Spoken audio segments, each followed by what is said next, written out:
Arratsalde-on guztioi, gaur irailaren 28 dugu eta ohiko udalbatzako deialdia daukagu.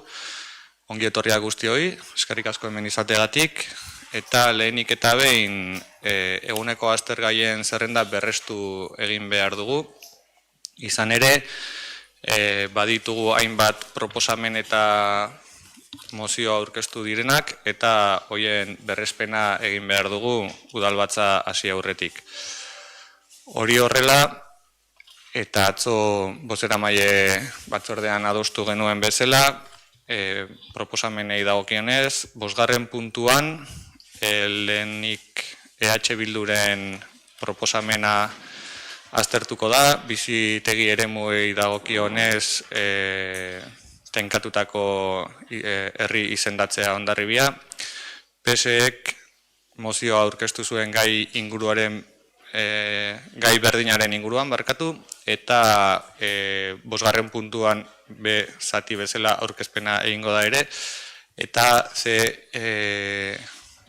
azpi puntuan proposamen bateraturako irakurketa egingo da.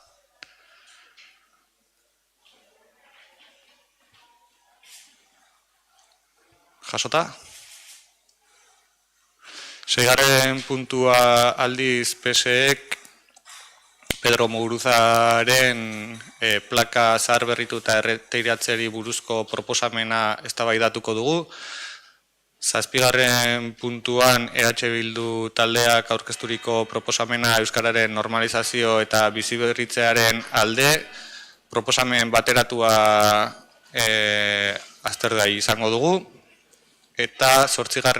puntu bezala, PSEk gerra zibilaren diktaduraren biktimak oroitzeko eta omentzeko egunari dagokionean adierazpen instituzionalari buruzko proposamena aurkeztu du eta hori ere eztabaidatuko dugu. Beraz, lau puntu horiek berretsi behar direnez, bozketara eramango dugu. Aldeko bozkak? Abstentzioak? Barkatu, berriro hasiko gera ez? Aldeko bozkak? Hau batez, eguneko aztergaiak onartuta. Beraz, idazkari jaunak ongi baderitzo, lehenengo puntuari ekingo diogu. Lehenengo puntua,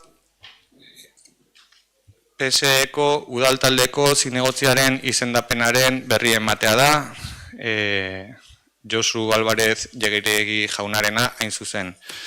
Gogoratuko duzue, kargu hartu genuen egunean osasun arazoak zirela medio, Josu Alvarezek ezin izan zuela bertan egon, naiz eta gure azalpenetan denok eduki genuen gogoan, eta hori horrela prozedurak esaten du idazkari eta alkatearen aurrean kargua hartu dezakeela, eta, uda hontan, ustailaren 27. egunean, 27. Ustailaren 27. idazkari jauna eta ni neure aurrean nengoela kargu hartu zuen, hitz eman zuen bere lanak zintzo beteko zituela, eta hori horrela gaur hemen daukagu zinegotzi izendatuta eta desio dugu 4 urtek oparoa izatea eta lan asko egitea. Zerbait esan nahi? Eskertu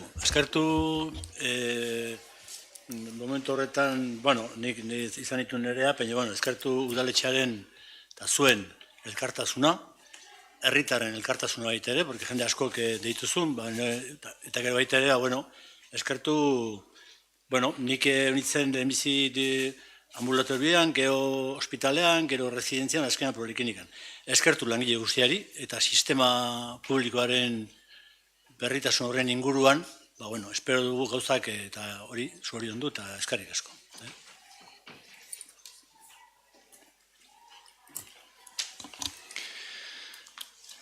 Mesedez, itzaliko duzu. Oso ondo. Aurrera egingo dugu, bigarren puntua hainbat alkate dekreturin berri ematea da. Lehenengo dekretua aurtengo 2466 alkate dekretua da. Bertan, gobernu batzordearen osaera eta ze funtzio izango dituen gobernu batzorde horrek aipatzen da, bai hirigintza gaietan, giza baliabideetan, kontratazioan, ondasunen inguruan, lankidetza hitzarmenen inguruan eta gizarte zerbitzuei dagokionean. Honekin, nahi dena da, alkateak bere funtzioak bere gain hartu, bakarrik hartu beharrean, gobernu batzordearen esku ere ustea hainbat gairi buruzko erabakiak eta dekretua denon esku dagoenez, berri ematen da. Bigarren dekretua, aurtengo 2487 dekretua da. Honek aurrekoa zuzendu egiten du, funtzioetan akats bat zegoelako eta akats hori zuzenduta baita ere denon eskura dago, baino gai berdinaren inguruan da. Hau da, gobernu batzordeak beteko dituen funtzioaren ingurukoa. Hirugarren dekretua aurtengo 2718 dekretua da. Eta dekretu honetan jasotzen dena da nola osatuko diren udaleko informazio batzordeak, hau da, hiri eta lurralde antolamenduko batzordea eta zein izango den batzordearen buru, osasuna babesteko batzordea, zein izango den batzordearen buru, nortasuna indartzeko batzordea, nor izango den ere batzordearen buru, eta gizarte kohesiorako batzordea eta nor izango den batzorde buru. Batzorde buru izateaz aparte, batzorde hauetan hartuko diren erabakiak eta batzorde buruek edukiko dituzten bete beharrak edo zehazten dire baita ere dekretu honetan.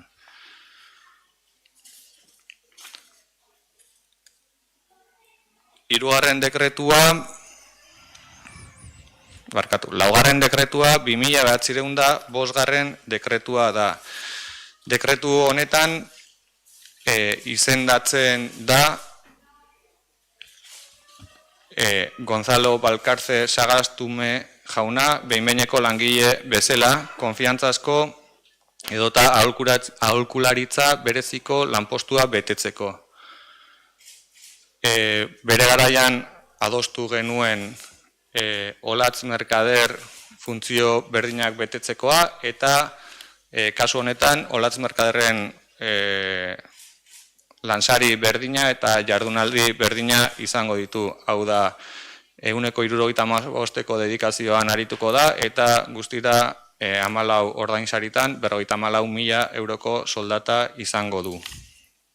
Hau baita ere, legealdia hasi aurretik, bozeramaile guztiekin, adostuta edo adostuta baino esango dut informazioa partekatuta zegoen.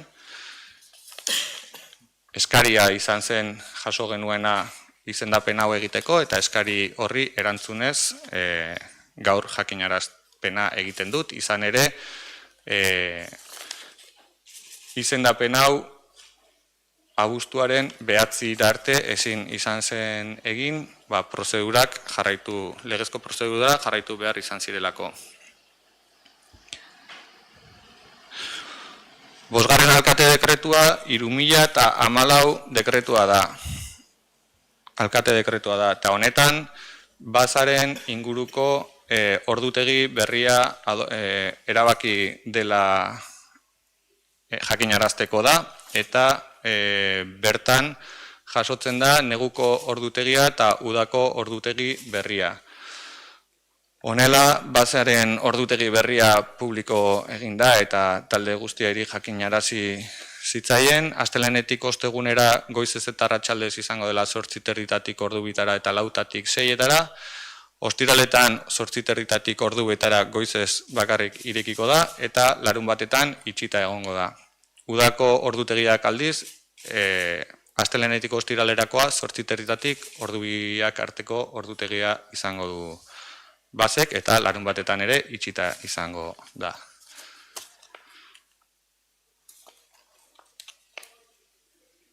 Eta 2014 alkate dekretua, barkatu? 2014.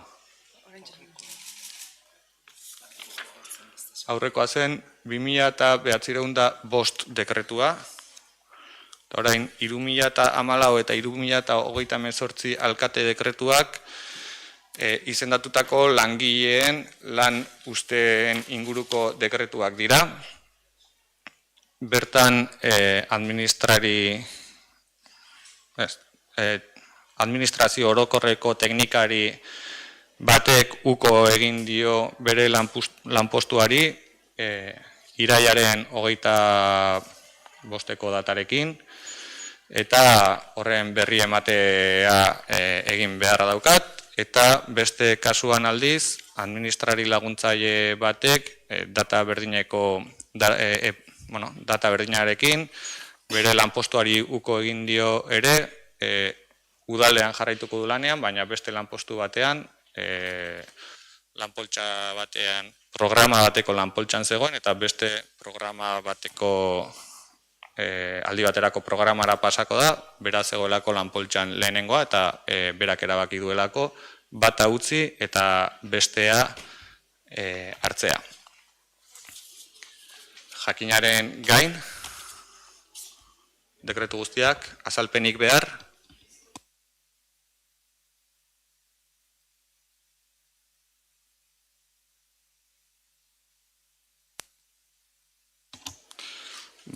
hirugarren puntura pasako gara orduan. Hirugarren puntua aurrekontuen ejekuzioari buruzkoa da eta berri ematea da ere. Aurrekontuen ejekuzioari buruzkoa eta merkataritza operazioetan dagoen berankortasunari buruzkoa hain zuzen.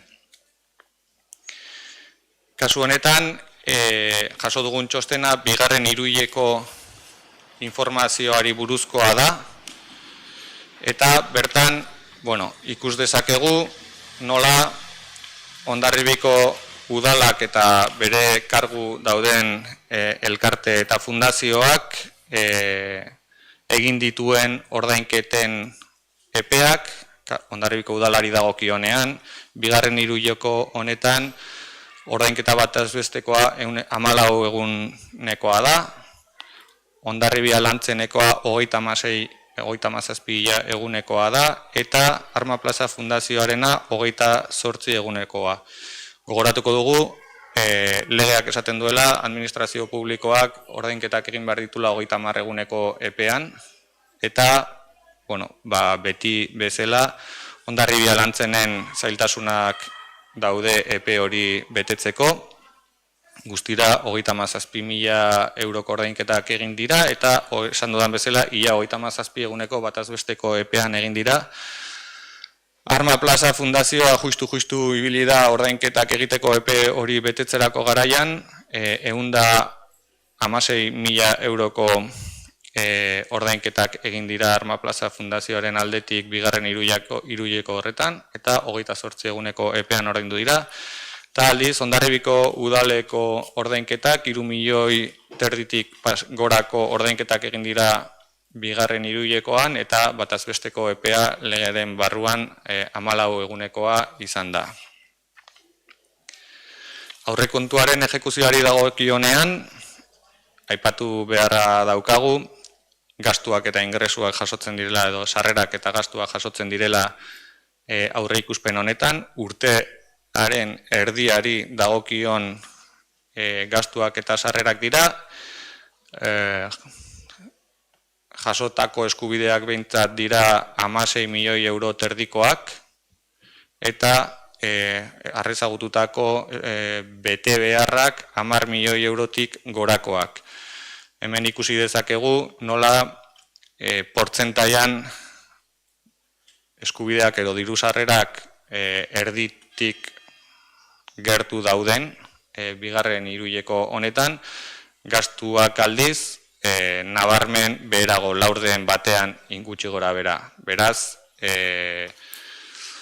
geratzen zaiguna, datozen urte amaierar arte, gastuetan pilak jartzea eta diru sarreretan 100% arteko aurreikuspen hori betetzeko esfortzuak egitea izango litzateke. Zalantzarik, galderarik?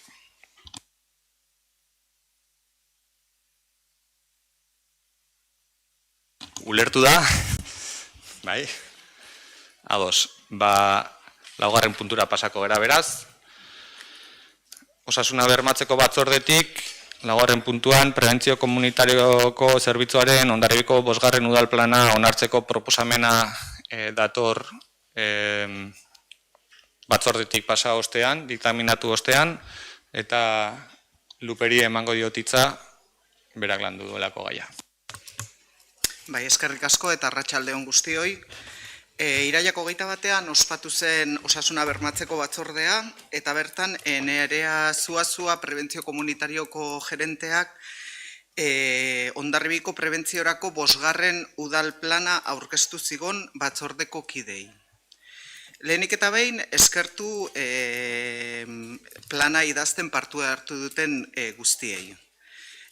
Batzordean planaren onarpena osoko bilkurara ekartzea erabaki zen.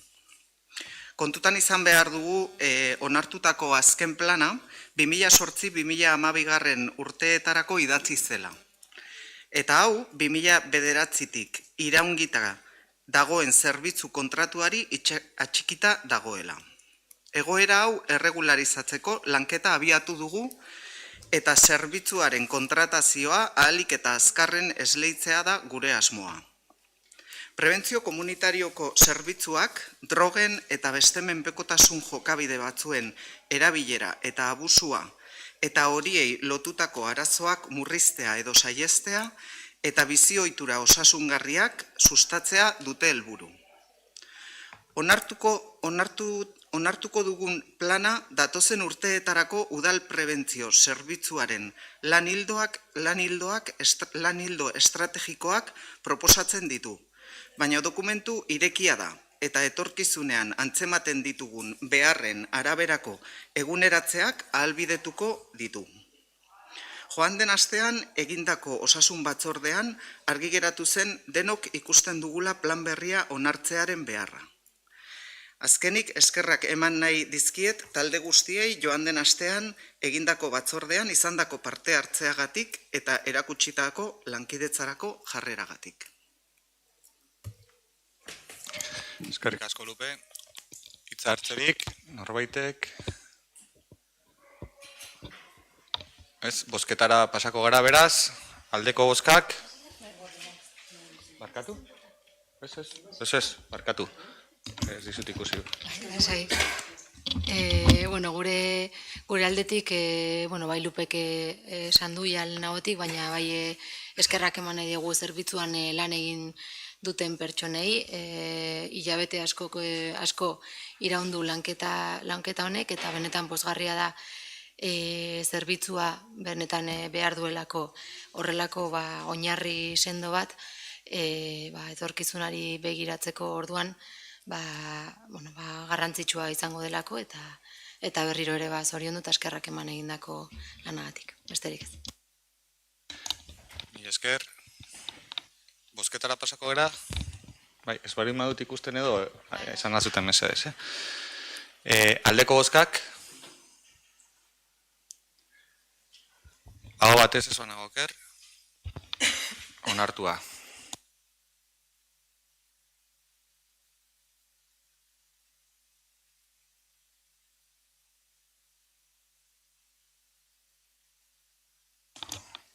Orain aurkezturen udaltalde desberdinek aurkeztu dituzten proposamenak eta mozioak eztabaidatuko ditugu, eta lehen esan bezala 5. puntuan jasota geneukan EH Bildu udaltaldeak aurkezturiko proposamena tenkatutako bizitegi eremuak izendartzeari buruzkoa. Ondoren Alderdi Sozialistatik ere jaso genuen mozio bat gai berekoa, eta 3 udaltaldeen artean, EH Bildu, Alderdi Sozialista eta Abotxanitzen artean adostutako ebazpen proposamen bat ekarriko dugu mahai gainera. Nik bai nahi nuke egindako lanketa, udaltele bakoitzak egindako lanketa balioan jarriz, zuek egin dituzuen ekarpenak zuek aurkeztea, eta horregatik lehenik eta behin EH Bilduri eskatuko diot hitz hartzea beraien proposamena adierazteko, ondoren Alderdi Sozialistari eta ebazpen proposamena garoak pasadit gaur goizean, eta zuri eskatuko dizut ebazpen proposamena irakurtzea. Bai, eskerrik asko, eta lehenik eta behin ere eskerrik asko aukera emategatekan gure proposamen individuala EH Bildurena onera ekartzeagatik. Gure proposamenak onela dio.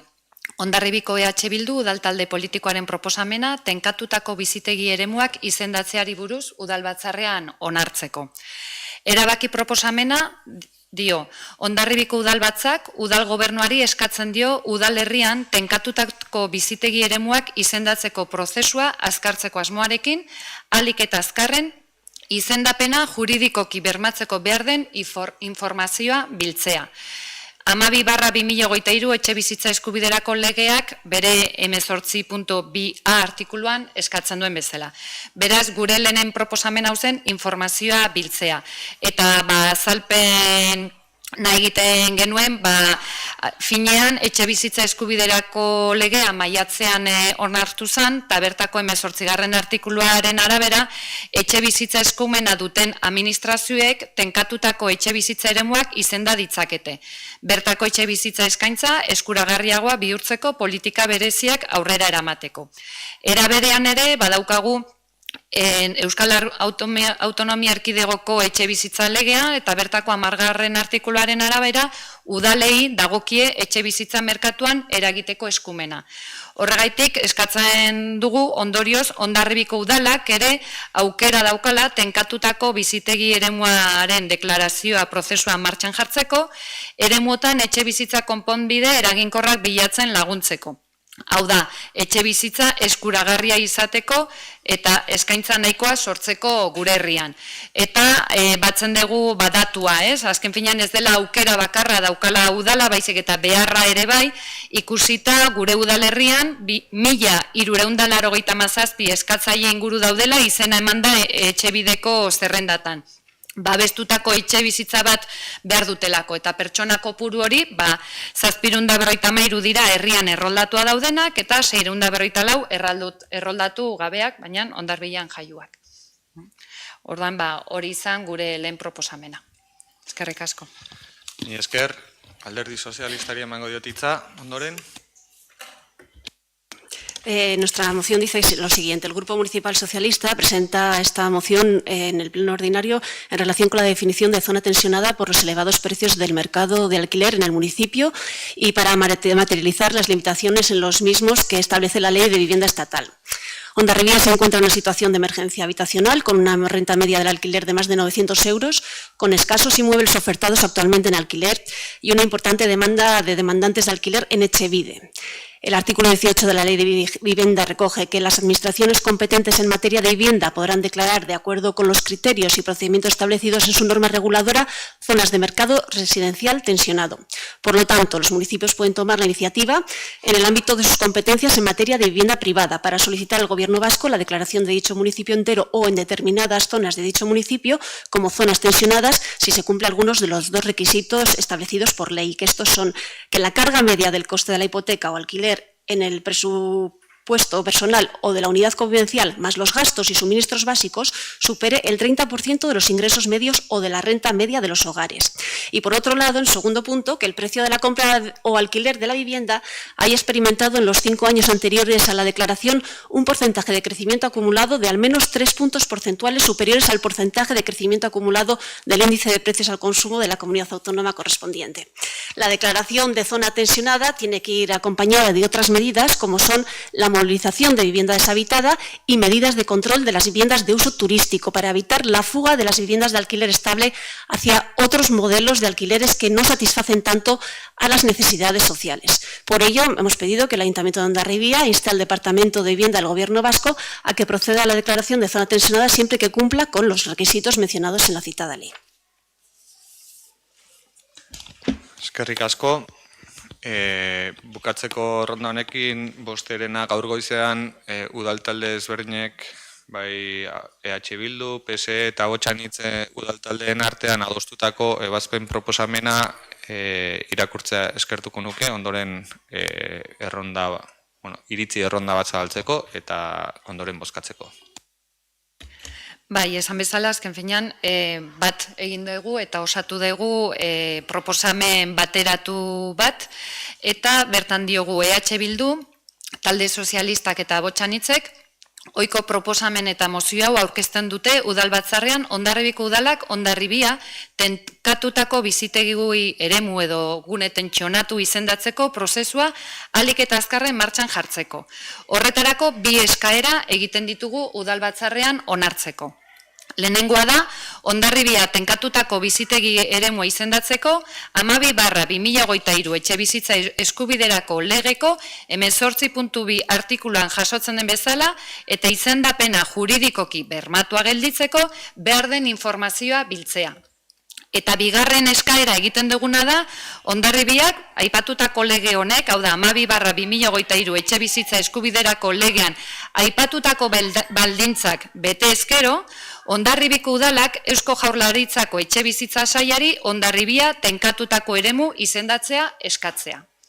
Izan ere, etxebizitza eskubiderako legeko 18. artikuluaren arabera, etxebizitza eskumena duten administrazioek tenkatutako etxebizitza eremuak izenda ditzakete. Bertako etxebizitza eskaintza eskuragarriago bihurtzeko politika bereziak aurrera eramateko. Eta era berean, Euskal Autonomia Erkidegoko 3/2015 etxebizitza legeko 10. artikularen arabera, udalei dagokie etxebizitza merkatuan eragiteko eskumena. Hau izan da bateratu dugun testua. Bai, eskerrik asko. Azken hau izango da, bozketara eramatea proposatuko dugun adostutako eskaera edo proposamena, erabaki proposamena, eta hitz erronda bat zabaldu nahiko nuke, talde ezberdinek ebazpen proposamen honen inguruan beraien iritzia adierazteko. Estitxu? Vale, laburra izango naiz, izan ere bai EH Bilduk eta baita Alderdi Sozialistak ere nahikoa arrazoi eman dituzte edo muestra eman dituzte Hondarribiko egoera zein den ulertzeko, badakigu, ezta, tentsio handia dagoela etxe bizitza bat eskuratzeko Hondarribin. Betidanik defendatu dugu merkatu librearen esku hartze bat egin daitekeela, eta behingoz hau tresna bat da hortarako eta zaurgarrienei babes hori emateko. Badakigu hainbatek inkonstituzionalidadea edo ikusten diotela tresna honi, baina guk aukerak eta batez ere babes tresna bat ikusten dugu eta segituan babesa emateko prest agertu gara. Mila esker.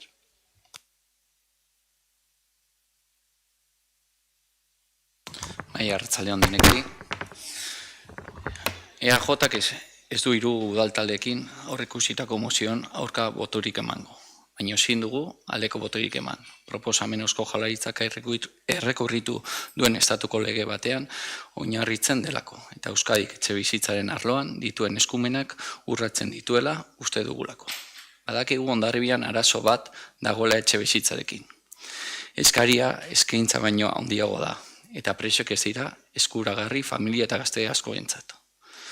Hondarribia premiaz jarri behar du martxan etxebizitza erabakitzeko prozesuak, libreak eta babes publikoak, erosketa eta lokairu erregimenean.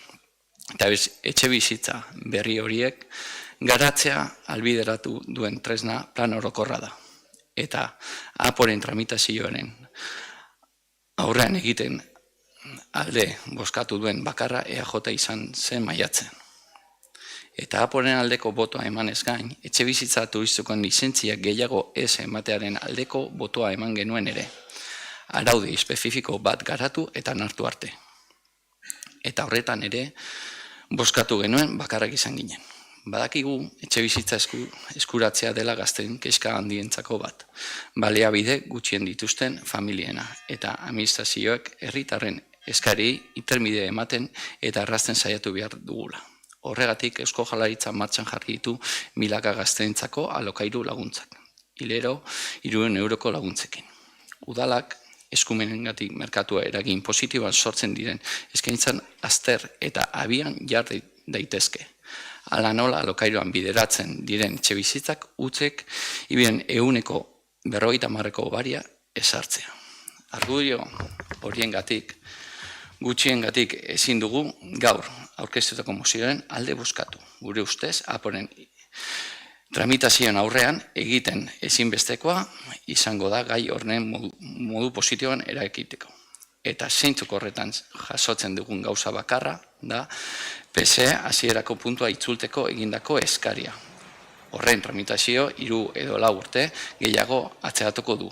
Eta gobernu zalantzak eta erabaki falta. Orain arte egin duen gauza bakarra epeak luzatzean izan dela. Mi esker. Eskerrik asko, beste taldeek zerbait gehiago esatekorik.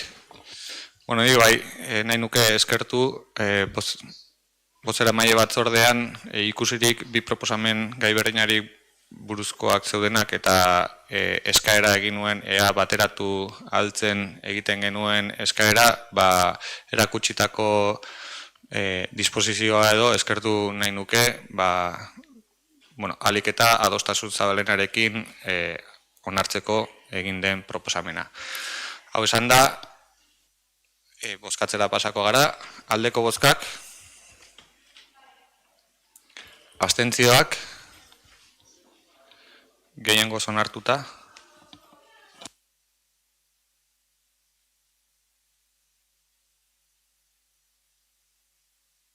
Seigarren puntura pasako gara, PSE alderdiak edo udal taldeak aurkezturiko proposamena Pedro Muguruza jaunaren plaka zaharberritu eta eraberritzeari buruz. Alderdi sozialistari emango diotitza.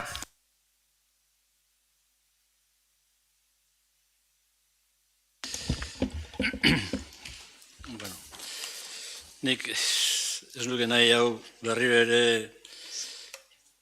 ateratzea pleno batean, baina, las circunstancias son las que son. Bain dela, hoi batean, nik ospitaletik eta gero, arkitu nintzen, Pedro Muguruzaren plaka, hor behian degona, norbaitek, entzun zementoa jarri edo tapatu. Yo creo que, ante eso, me quedé un poco diciendo, esto es, ¿con esto qué se quiere hacer? O sea, ¿la memoria se puede tapar? O de alguna forma lo que hay que hacer es interpretar. Y ante la situación, pues lo que traemos es una moción en la cual dice lo siguiente. El Grupo Municipal Socialista, ante el borrado de la placa de Pedro Muguruza en el pasado mes de agosto, considera que actuar de esa manera ha supuesto la vulneración de un acuerdo municipal de junio del 2018. En el mencionado acuerdo se estipuló que dicha placa debía ser aclarada de modo con los ciudadanos, porque en aquel momento lo que era es que se quitó lo que era hijo adoptivo, lo que ponía la placa. Algo que no se llevó a cabo. En la actualidad, la aprobación de la ley del 20-2022 de la memoria democrática señala, en su artículo 35, dedicado a los símbolos y elementos contrarios a la memoria democrática, la posibilidad de retirar estos y trasladarlos al archivo municipal a otras dependencias municipales donde deben permanecer como vestigio del pasado, como se hizo con Sagarzazo, que estaba aquí y ahora no está. Por tanto, en virtud de lo anterior, el Ayuntamiento de Hondarribia acuerda que se restaure la placa de Muguruza y se retire la misma de acuerdo con la Ley 2022 de la Memoria Democrática. Lo que pedimos de alguna forma es que la placa que está ahí, que es una placa además de mármol hecha por un marmolista de Irún, pues que se restaure, que se ponga como estaba y se coja y se retire a una dependencia municipal y punto. Y de esa forma, lo simplificamos. Porque no nos parece procedente, más allá de que puede ser una persona, pues sí, tiene una persona que de alguna forma, desde el punto de vista arquitectónico, era un arquitecto, hizo sus obras en Hondarribia, pero es verdad que fue también lo que fue el arquitecto de Valle de los Caídos, y por esa cuestión, dentro de la memoria, lo que se le pide es que esos símbolos se retiren. Y lo que pedimos es eso, es que, bueno, que el tapado se quite, se vuelva a la situación original del mármol y se retire a una dependencia municipal en el que en un momento determinado, pues bueno, habrá que meter cosas que forman parte de la historia, porque al fin y al cabo es la memoria. Y eso es un poco lo que pedimos. Punto. Eskerrik asko, Josu, iritzi ronda bat abiatuko dugu. Aitzol, mesedez. Txaldeon guztioi. Bueno, abotxan itzen premisa behintzat memori historikoaren inguruan, eta ados egon gaitezkeen gai eta proposamenen inguruan behintzat, gaiak adostasunean egitea edo jorratzea da, gaurko hau ez da kasua. Josu, aipatu dituzu bi gai uste dut pixkat xehetasuna behar dutela. 2018ko udalbatzako erabaki hartan edo lege ezberdin batekin koatzen ginen, 52/2007 legearekin, gaur egun lege hori ja ezer esan geratu dena eta lege berri bat daukaguna. Baina, esan duzu bezala gaia ez da berria, gaia hainbatetan jorratu dugu, eta gaur justuki Eusko Legebiltzarrean Euskadiko memori historiko eta demokratikoaren legeak kasu honetan ere oso garbia adierazten du zein den egin behar itzakena, eta kasualki edo PSEek aldeko bozka eman dio. 31 artikuloa izango denan hori, behintzat puntu hartako baten irakurketa egingo dut, memori historikoaren kontrako elementuak kentzearena alegia, eta alaxe dio. Memori historiko eta demokratikoaren aurkako elementuak erabilera publikoko eraikin pribatuan edo sarbide edo eta erabilera publikoko espazio ikusgarrietan badaude, eta ez badira borondatez kendu, dagokion udalak ofizioz hasiko du elementu horiek kentzeko, ezabatzeko, edo ala badagokio, beste esanai bat emateko, agindua emateko prozedura. Eta, esaten badugu, gaur goizan onartu den legeak, baina indarrean ez dagonez, Josuzuk ondo aipatu duzun bezala, estatuko memori historiko eta demokratiko legean, urriak 19/2022 legean, 35. artikuluan, 4. eta 5. puntuan, aurretik aipatu dudan berdina aipatzen du ez, la retirada o retirarlos o eliminarlos. Ez dugu topatzen artxiborako gordetzearen aipamen hori, eta bestetik bai gustatuko litzaiguke aipatzea ere, uda hontan ere, Francisco Sagarzazuren bustoa kendu den bezala, normaltasun osoz eta hautsak arrotu gabe, kasu honetan beste prozedura baten bitartez edo, gaur goizean topatu dugu, udaletxeko panela, falangeko bandera ikusgarri batzuk bertan, eta Pedro Muguruzaren figura Frankoren ondoan, eta Valle de los Caídos edo Cuelgamurosen inguruan. Orduan, guk tamalez mozioni kontrako bozka eman barko diogu, baina eta mendik aurrera, memori historikaren inguruan, esan dudan bezala, hitz egiteko eta adostasunetara iristeko prest gaude. Eskerrik asko. Besterik? Berriz, hartzaldean denekri berriz. Guk PSrekin alde ingo dugu, mozio honetan, baina batez ere argi nahi dugu esan, ez gaudela ados Pedro Muguruzaren pentsamolde eta nola jokatuzun, baina batez ere bat egiten dugu, gure zoritxarrez, gure historian zati bat dela, eta hori bai alzela kendu, pieza hutsa delako, eta ez da suntzitu behar, alzen desmontatu isili-isilian, hartu, kendu, gorde, eta punto. Eta horren arira, hau ikusita, guk ados gaude PSRek egindako mozioaren. Ondo, eskerrik asko. Koldo? Bai, eskerrik asko alkate jauna. Guk ere kontra bozkatuko dugu, uste dugu fascismoak herrian duen iruditei guztia ezabatu beharra dagola, gordetzearen egia da ez dela aipatzen legeetan, eta beraz kontra bozkatuko dugu. Mi esker, ronda bat zen, baina Josuk berriro ere hitza eskatu duenez, hitza emango diot, baina eskertuko nuke denboran ere labur aritzea. Mila esker. A ver, yo creo que confundimos, las leyes, la ley tanto española e incluso la vasca, que nosotros hemos votado a favor, incluso además somos promotores de todo este tema. Nosotros lo que defendemos fundamentalmente es de que todas aquellas personas, como dice la ley, que de alguna forma han tenido vinculación con el sistema, en este caso en la época de la dictadura, pues no puedan estar ni se puedan ensalzar dentro de lo que es el municipio y que de alguna forma y tal.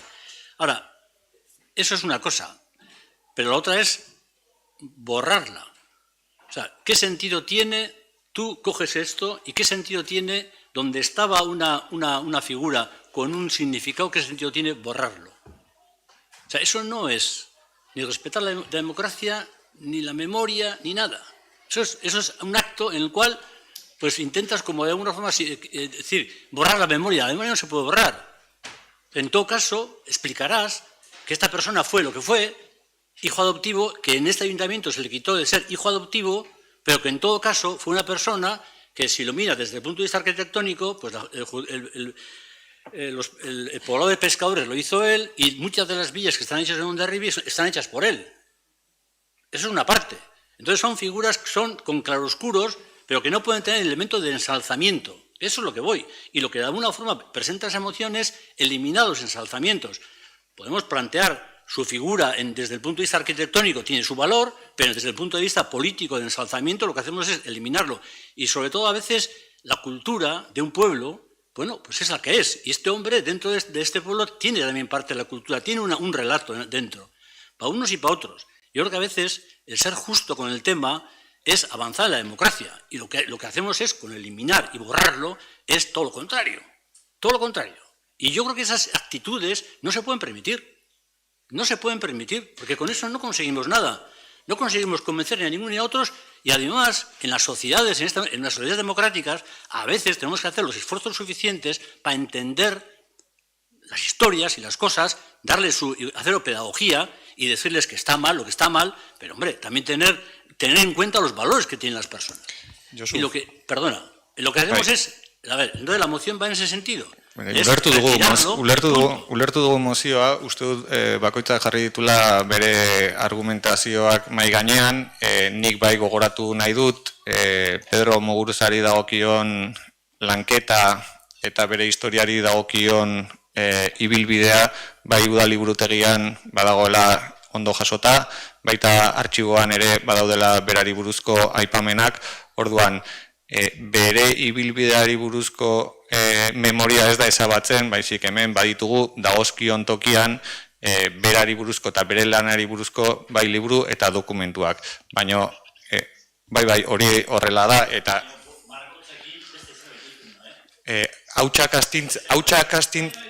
Josu, baina hautsak astintzeakin beste zerbait gertatzen da, hori ados nago, eta iritzi guztiak argi geratu direnez, bozketari ekingo dugu. Mila esker, aldeko bozkak.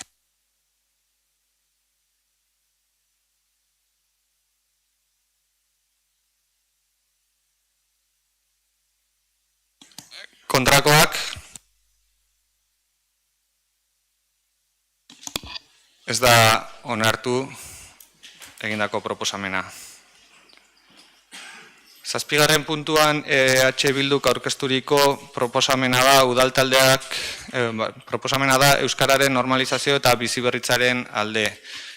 Adostutako dokumentua aurkeztea eskertuko nuke. Mila esker. Bai, aurkeztuko duan proposamena Hondarribiko Euskal Herria Bildu, Abotzanitz eta EAJ udaltaldean proposamena da. Erabaki proposamena. Hondarribiko udalbatzak udal gobernuari eskatzen dio euskararen kontrako oldarraldiaren aurka, baina batez ere euskararen normalizazio eta biziberritzaren alde datorren azaroaren 4an kontseiluak deituta Bilbon izango den manifestazioan Hondarribiko udalak bertan parte hartzea. Eta zertara dator proposamen hau egitea. Udalei euskara hutsez aritzeko aukera ezetziz, Espainiako Auzitegi Konstituzionalak udalegearen aurka emandako epaiak kezka larriak eragin dizkigu. Kezkagarria eta larria iruditzen zaigu sententzia euskararen normalizazio eta biziberritze prozesuari oztopo jartzea delako. Helburu horren alde, udaletatik bideratzen diren hizkuntza politikak guztiz mugatzen bai ditu. Bide batez esan, herritar guztien hizkuntza eskubideak bermatzen dituzten hizkuntza politika direla atzera bota diren horiek. Ezetziden udalegearen 6.2 artikuluak berariaz jasotzen baitu berme hori. Finean, euskara eta euskal hiztunak merspetxatzen ditu epai honek, eta euskarak normalizazio eta biziberritze bidean etorkizunera begira dituen desafio handiei aurre egiteko moduko hizkuntza politikak indarra jartzea eragozten du. Eusko Legebiltzarrak kontsentsu zabalaz onartu zuen orain baliogabatutako udalegea. Era berean, azken inkesta soziolinguistikoak argi erakutsi du gizartearen gehiengo zabal batek babesten dituela euskararen normalizazioa helburu duten politikak. Beraz, epai hori euskararen biziberritzearen aurkakoa ez ezik, adostasun sozial handi baten kontrakoa ere bada. Azken batean, herritarren eta udalaren erabakimena jartzen ditu auzitan. Erabakimen horren defentza adierazi nahi dugu. Uste dugu epai hori oldarrari judizial zabalago baten parte dela. Hizkuntza gutxitua jomugan dituen olatu erreakzionario baten kokatzen dela. Euskarantzako eragileek kezka horren berri eman zuten joan den maiatzaren 10ean. Eta herritarrei dei egin zioten azaroaren 9an oldarraldi horren aurka, baina batik bat euskararen normalizazio eta biziberritzaren alde Bilbon egingo den manifestazioan parte hartzera. Beraz, hori da eskatzen duguna. Hondarribiko udalak azaroaren 9an kontseilua ditutako manifestaldian parte hartzea. Eskerrik asko, norbaitek zerbait esateko rik? Noemi, mesedez. A ver, en primer lugar, nosotros pedimos respeto absoluto a las decisiones judiciales. Los socialistas votamos en contra de la Ley de Instituciones Locales de Euskadi y advertimos que algunos de sus artículos podían ser inconstitucionales. Ahora el Tribunal Constitucional nos da la razón y declara inconstitucional el apartado de la ley en la que se establece que la documentación relativa al funcionamiento de las instituciones puede ser redactada únicamente en euskera. Los socialistas estamos a favor de la defensa de los derechos lingüísticos de todos, es decir, el derecho que tiene la ciudadanía a dirigirse a la administración en la lengua que libremente escoja sin imposición alguna. Aceptar que toda la documentación de la institución se pueda redactar en una sola lengua, sea esta el euskera o el castellano, supone ir en contra de los derechos lingüísticos. De verdad, alguien cree que el aumento de las personas que hablan euskera en nuestras calles va a llegar a imponer la redacción de expedientes administrativos redactados únicamente en euskera en nuestras instituciones? Pues no, yo pienso que no. Que de alguna manera el idioma en comunicación es el vehículo para que llegue la información. De hecho, no hay más que ver lo que ha pasado en el Congreso, que tanto Bildu como el PNV han dicho que se van a manifestar, harán sus declaraciones tanto en euskera como en castellano, con el fin último de que los mensajes lleguen. Entonces, pues los que no hablamos euskera también creemos que la información y la comunicación llega a ese fin último. Y por eso pensamos que las comunicaciones tienen que hacerse tanto en euskera como en castellano, la documentación tiene que estar tanto en euskera como en castellano en nuestras instituciones. Eskerrik asko, Noemi.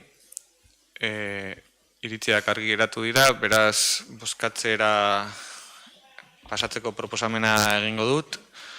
Aldeko bozkak, aurkako bozkak,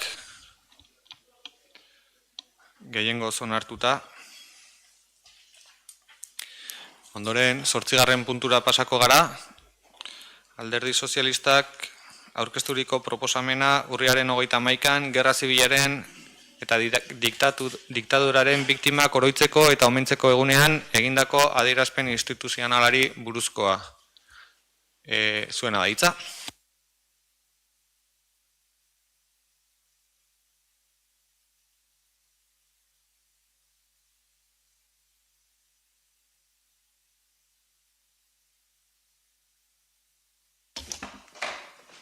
Declaración institucional con motivo del 31 de octubre, Día de Recuerdo y Homenaje a las Víctimas de la Guerra Civil y la Dictadura.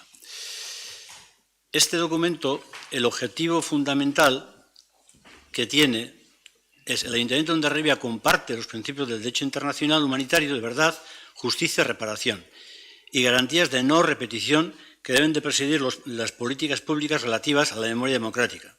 La conmemoración de este día de recuerdo constituye a deber la memoria para que las violaciones de los derechos humanos que se produjeron durante el golpe del 18 de julio de la guerra dictadura no puedan volver a repetirse.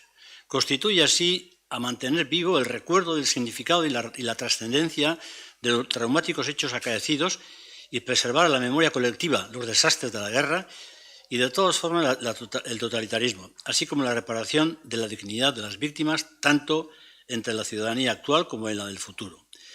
Y hay dos propuestas, que es adherirse a la conmemoración del 31 de octubre del Día del Recuerdo y disponer anualmente desde el 2023 todos aquellos actos y actividades o acciones en difusión.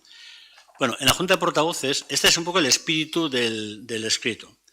¿Por qué viene esto? Esto viene, hace un año presentamos este mismo documento y hace un año se dijo, bueno, vaya usted a la comisión yo creo que era de Baqueola, de convivencia. Pero claro, hoy estamos después de un año y estamos en la misma.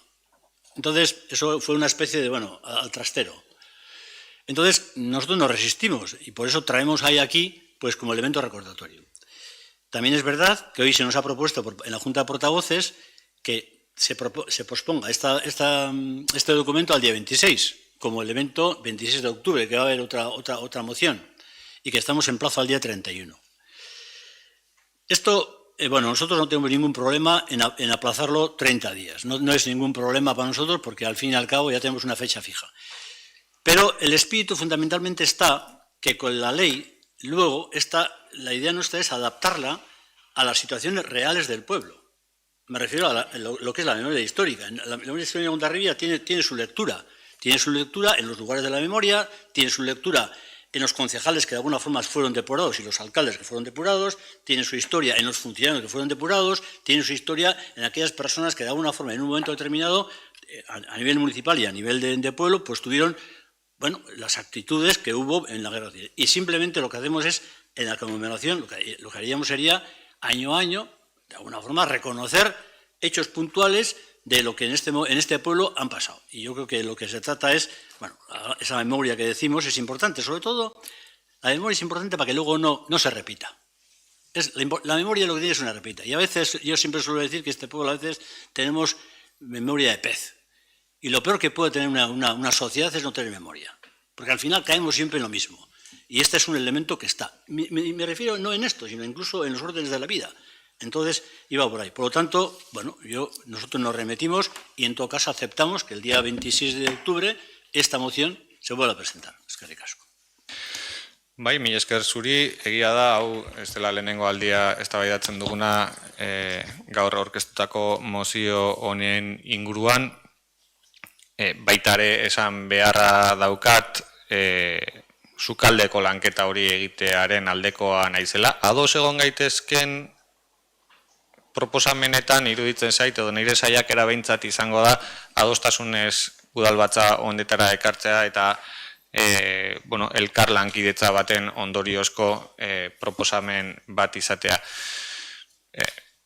Ez daukat inolako objezio horik jartzerik, salbu, ez dela nola aurkeztu den edo, mozio bitartez irailaren 25ean ez banago oker, gaur irailaren 28ean eztabaidatzeko aurretik lanketa gure artean burutu gabe. Are gehiago esango dut, gaur Eusko Jaurlaritzan Euskal Memoriaren legea eztabaidatzen zenean, eta Josuk ondo esan duen bezala, beraiek ere izan direla... Irutu zait zerbait esaten zenetan. Josuk esan duen bezala alderdi sozialista impulsore bada gaur eztabaidatu den lege berri honena alde bozkatu dute, baina ez alderdi sozialistak bakarrik baitare beste hainbat alderdik ere, eta hor adostasun maila altuko lege bat onartzea proposatzen da, eta justu egunari dagokionean lege horretan 11. artikuluan neurri eta ekitaldi instituzionala gerra zibilaren eta diktaduraren biktimak oroitzeko eta aitortzeko 11. artikuluan 2. puntuan esate du kolpe militarraren zein diktaduraren biktimak urtero oroitu eta omentzeko egun bat zehaztuko da. Ni oso prest nago, egun hori zehazteko urriaren 31 izan, edo beste egun bat izan, baina horren inguruko lanketa bat egiteko.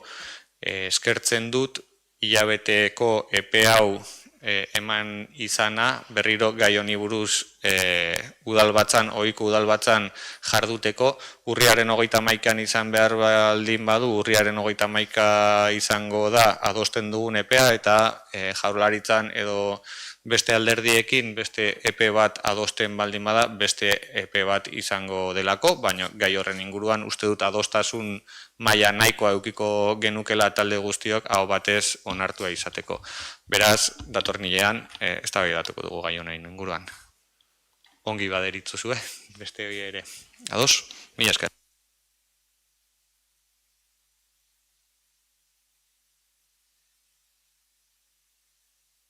Beno, orain, gobernu organoen kontrolen inguruko atalera pasako gara, 9. eta udalbatzako 9. eta 10. puntuei dagokiena.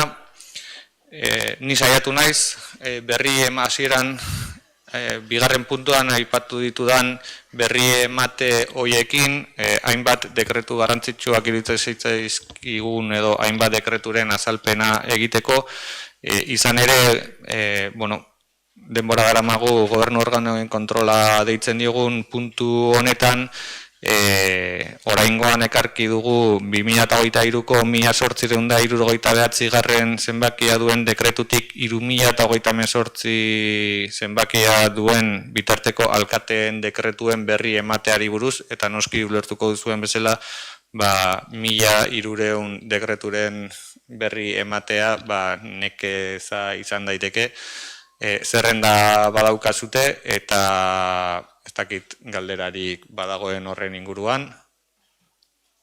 Bai, nik justo, bukaerako dekretu bat da, 3034 dekretua bertan bono kanpaina baterako, aurrekontuan 32.000 euro inkorporatzen dira, pentsatzen merkataritza eta turismoko aurrekontuan, eta jakine nuke hori izango den bonoetarako bideratuko den kopurua, eta ezin den pixka bat gehiago izan, jakinda beste urtetan hain ondo funtzionatu duen bono kanpainak, eta pentsatzen dut gabonetara bideratuta egongo den horretan, kopurua zergatik hau izan den, eta ez beste bat pixka bat altuagoa edo horretara.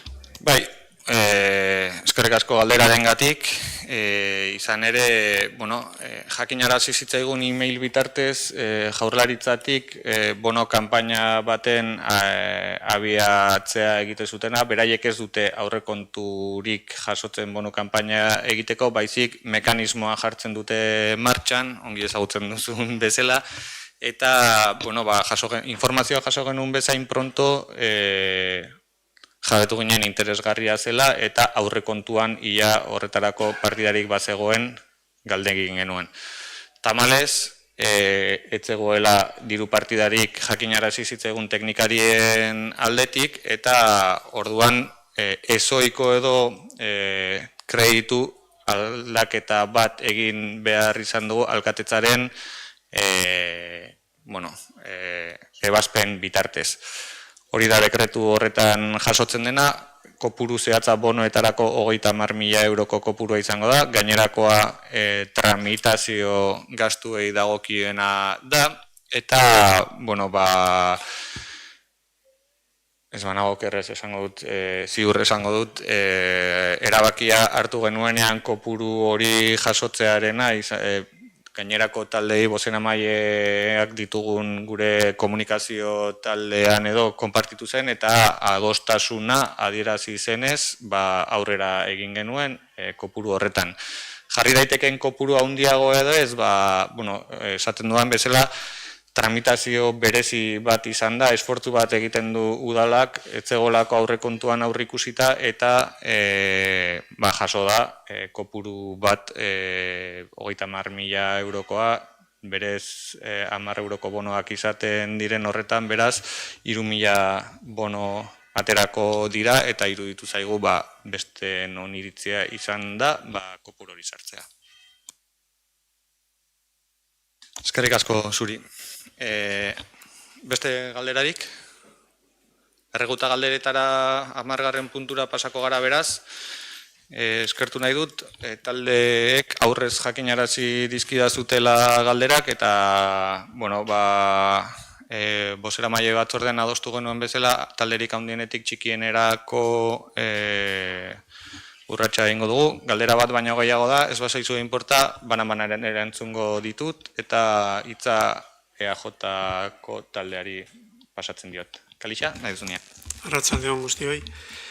Ohikoa den osoko bilkura honetan, Eusko Alderdi Jeltzaletik sartu ditugu bi galdera, aipatu duzun bezala, hasiko naiz nik irakurriko dut lorezaintzako zerbitzuaren inguruan, 8 galderak irakurriko ditut, eta gero zure erantzuna, bale?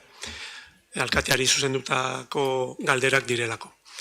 Lorezaintzako zerbitzuaren grebaren amaiari dagokionez, egin ahal izan diren promesen forme eta ondorioek kezkatzen gaituzte. Ez dakigu zehazki zer agindu duen alkateak, ELA sindikatuak, ontzat eman ditzan eta protestak amaitu ditzaten.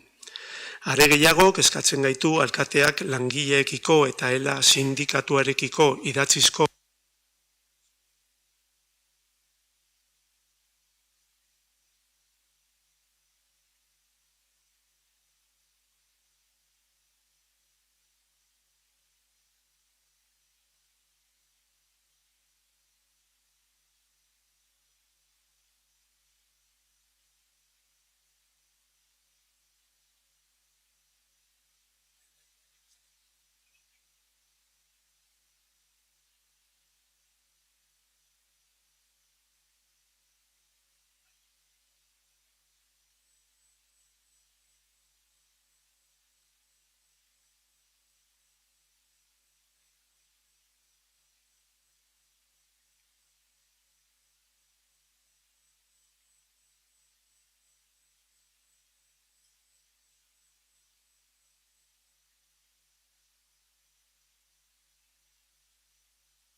Bai, listo. Bai, listo. Hemendik ere, bai, Julián, hemendik ere, doble hona da. Bai, Noemi? Bale. Are gehiago, kezkatzen gaitu alkateak langileekiko eta ELA sindikatuarekiko idatzizko konpromisorik ez duela baieztatzeak. Jokabide horrek, gardentasun gutxi duela iruditzen zaigu, hurrengo galderei erantzun dezala eskatzen diogu. Herritarrek informazio guztia jakin dezaten. Lehenengo galderakin hasiko naiz, udalak agindu aldu lorezaintzako langilei soldata 120 igotzeko, ELAk duela aste batzuk adierazi zuen bezala. Bigarrena, zein irizpide juridiko eta administratibo hartzen ditu erreferentziatzat igoera horrek. Hirugarrena, nola eta noiz gauzatu nahi duzue, soldata igoera eta lan orduen murrizketa. Laugarren galdera, formula hori erabiliko aldu abotsan hitzek, hau da, soldatak 120 igotzea eta 1 ordu murriztearena, beste enpresa eta langile batzuen arteko etorkizuneko lan gatazkak konpontzeko. Bosgarren galdera, udal gobernuak kontratutako plantilla subrogatuak funtzionarioen garbiketako langileen edo kiroldegiko langileen baldintzekin parekatu nahi alditu.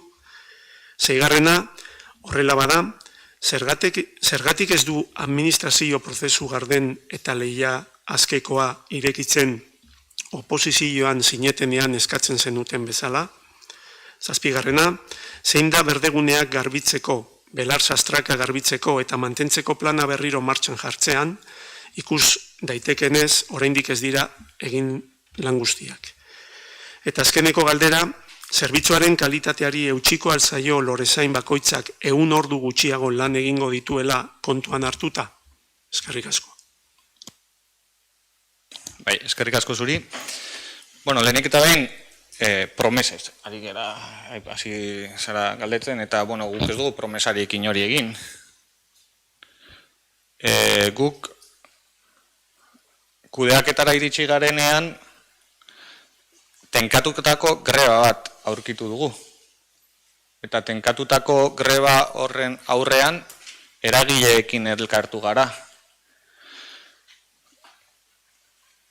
Ez dugu ez promesarik egin, ez dugu ez akordiorik sinatu, guk egin duguna izan da espediente zehatzaile bat abiatu.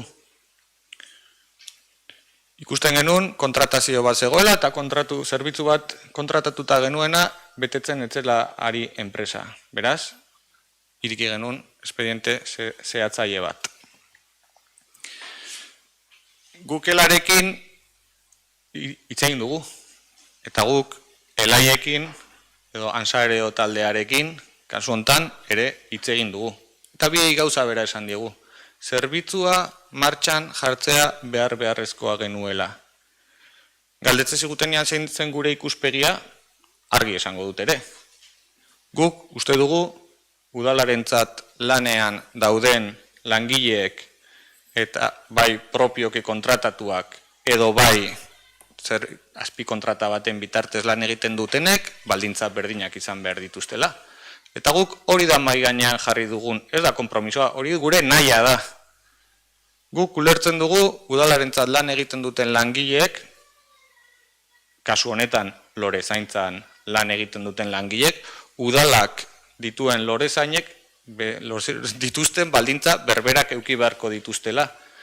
Hori da eta behin eta berriro azpimarratu izan dut, ez duela sinisten azpikontratazio sistemetan. Estrukturalak diren lanak propioki kudeatu behar ditugulako guk geuk. Eta zerrekin aurkitzen gara, propioki lanean ditugun lorazainek eta azpikontrata baten bitartez lanean dauden lorazainek kasu honetan oso baldintza ezberdinak dituztela. Eta nik uste dut hori ez dela justua. Eta orduan, guk planteamendu horretatik abiatuta, eskatzen duguna da, zerbitzua betetzea, eta guk gure nahia izango litzatekela, udal langileek, lorezain langileek dituzten baldintza berdinak, izatea, azpikontratatutako langileek.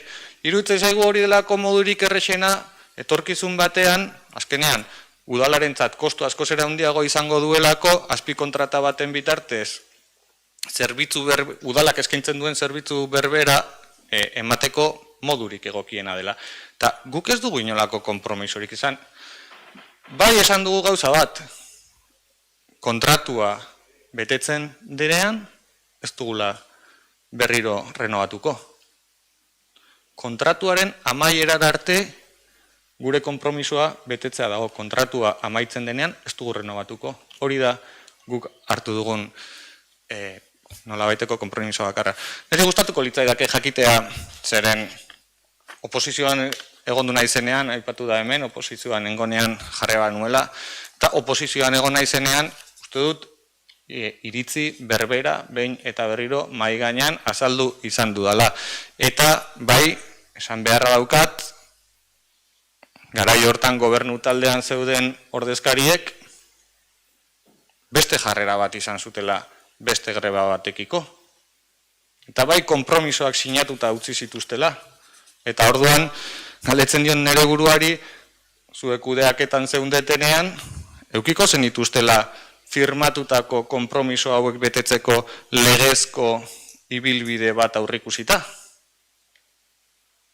Orduan, nik ez dut firmatu behar izan dokumenturik legezkotasuna nolabait konprometitzen hauena. Baina bai daukagu hemen dokumentu bat sinatuta eta datozen asteetan tokatuko zaigu honen inguruan eztabaidatzea konpromisoak sinatuta utzi direnak garaiko gobernu taldearen aldetik. Beraz, erantzunak zuek beraiek izango dituzutela iruditzen zait. Eta, ez dakit garbi izan naizen, bai, falta zait uste dut, belar jarze planifikazio dugun, teknikariek erabaki dutena. Teknikariek erabaki dute, bozeramaileak badaukazute guri teknikariek jakinarazi diguten langintza planifikazioa, eta uste dut informazio hori elkar banatu dela. Uste dut nabarmena dela ere, irailaren hasieratik lanean hasi zirenetik, eman den garapena nola zegoen herria eta nola dagoen herria. Bereziki gogoratu nahi dut jaietarako egintzen esfortzu berezia, ze akordioa abuztuan zehar lortu bazen enpresa eta langileen artean, eta hola adierazi dute, bai langileek eta bai enpresa taldeak, beraien arteko akordioa dela, guk elkarrizketak izan ditugu, baina guk ez dugu akordio horretan nola baiteko implikazio zuzenik izan, eta gogoratu, abuztuan izateak ere badauka nola baiteko arrazoia, hizketa garai bat ireki zela, lanketa bat egin zela, eta lanketa horretatik beraiek iritsi zirela akordio batzutara. Eta uste dut jaietan denok nabarmendu dugula, erabilgarri etzeuden espazio batzuk erabilgarri egon direlako, eta uste dut ni aintzat eskerronekoa naiz egin den esfortzu horregatik. Garbi erantzun dut? Politika mailan gaude eta erantzun duzu. Aldut zerbait esan? Bai. Noski. Bai. Bain guk ere begi honez ikusten dugu egin den esfortzua. Zuk aipatu duzun bezala, jaiak binolen greba zorionez eten egintzen, eta lan asko egin dutela hori denok ikusi dugu, eta txalotzekoa da esfortzua, langileen esfortzua. Guk entzun dugu, edo ELA sindikatuak esan zuen eguneko 20 hori, ulertzen dugu kontratu bat indarrean dagonean ezin dela eten, edo eten denian beste baldintza batzuekin atera behar dela. Eta hori izango da 2022ko urrian okerrez banaiz, igual beste fetxa bat da. Interesgarri izango da jakitea bertako barruko funtzionarioen iritzia, zuk esan duzu, begi honez ikusten duzula baldintza berdinak izatea, binon prozesua edo lan prozesua postu bat lortzeko ez da berdina funtzionario batena edo azpi kontratatuta dauden errespeto osoarekin, dudik gabe, beste langileak. Azpi kontratatutako ditugu etxezetzeko laguntza, garbitzaileak, kiroldegia, liburutegia,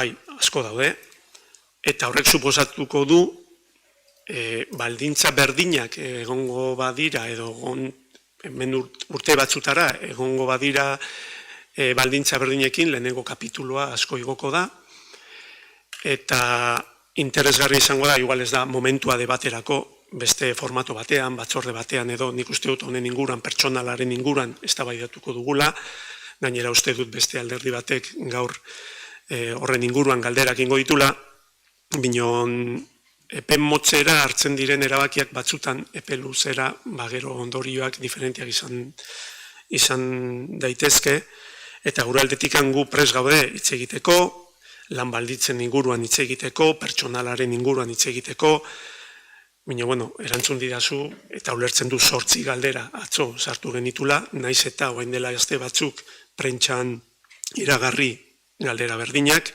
baina, bai, eskertzen dizut erantzuna.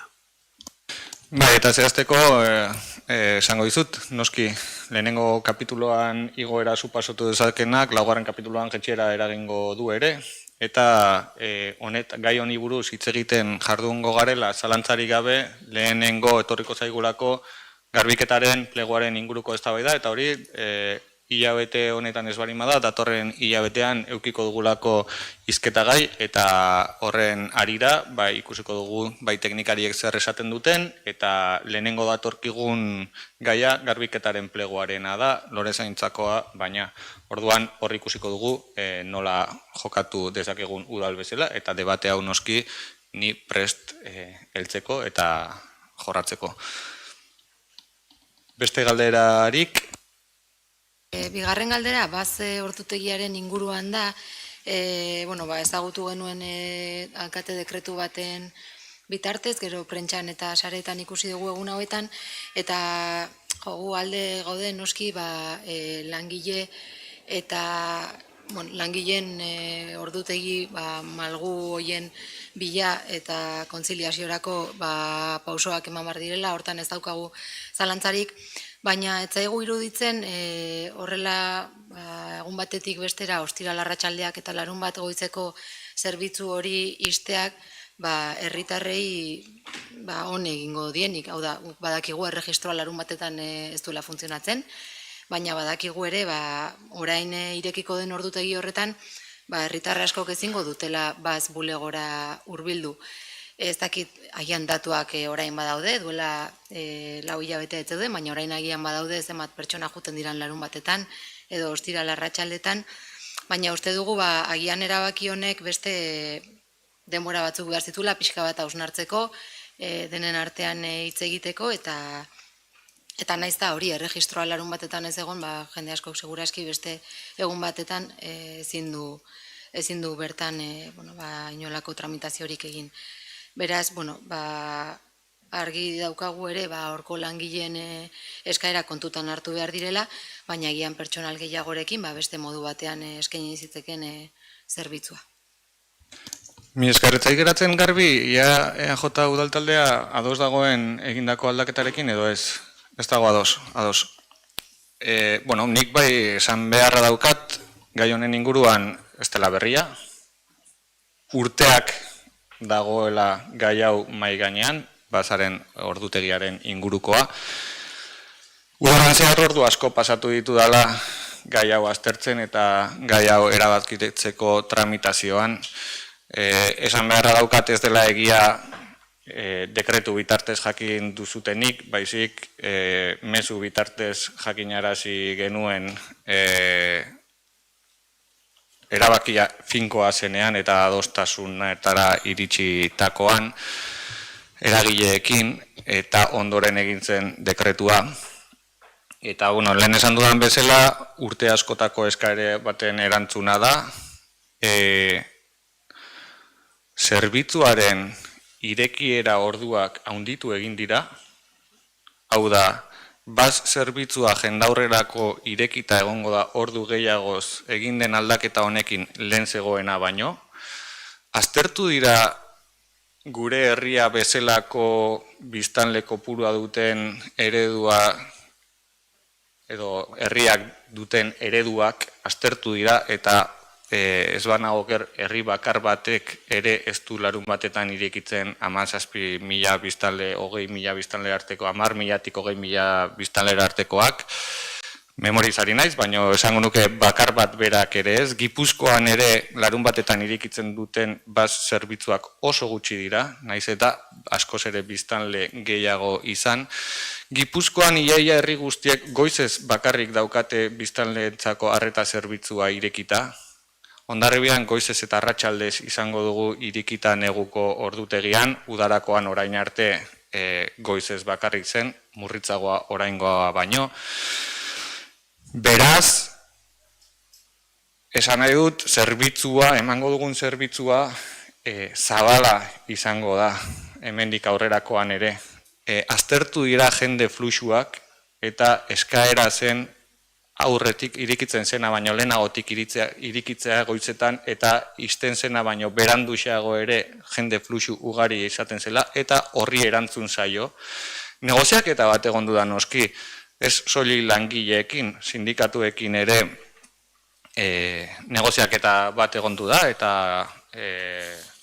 negoziaketa mai horretan lortutako adostasunaren ostean jakinarazi zen adostasuna bat zegoela eta pertsonal gehiago noski ez da nire intentzioa baz zerbitzua ordutegia aldatu eta hor gelditzea. Pertsonal gehiago noski begira bazegoen baz zerbitzuan egon behar zuen estatistikako administrari lanpostu bat utxik, takit, 2012 urtetik gutxi gora bera, hasiko da lanean administrari bat utzi zegoen lanpostu horretan. Noski nahi dugu guk langile gehiago izatea baz zerbitzuan eta indartuko dugu. Hori bai, nire ideia zen orain dagoen kokagune horretan obra bat egitea espazio ezberdin bat izateko, askoz ere erresagoa zuzeneko atentzio bat egiteko, baina bitartean beste norabait mugitu beharra bageneukan, eta justu lehen bat zerbitzua udaletxe honetan zegoen, eta bulego hori obretan hasi zen eta obretan jarraitzen du 2018 urteaz geroztik, eske 5 urte pasa dira.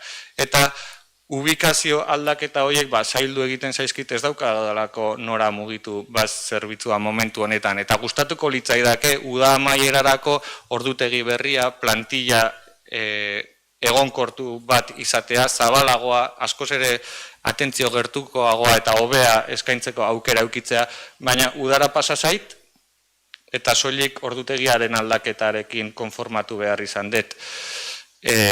Bai, saiatzen naiz, baina uste dut hobetu egiten dela, bereziki harrera ordutegia zabalagoa delako, urtean zehar ordu gehiago egongo da zabalik lentzegoena baino, eta langileen lan baldintzak asko hobetzen direla iruditzen zait, zuek badakizutelako nik bezain ongi zein mailako estresa bizi zuten jendaurreko arreta oso gogorra delako eta astelehenetik larun batera lan egiteak atxeden aldirako denbora txikia ematen zuelako.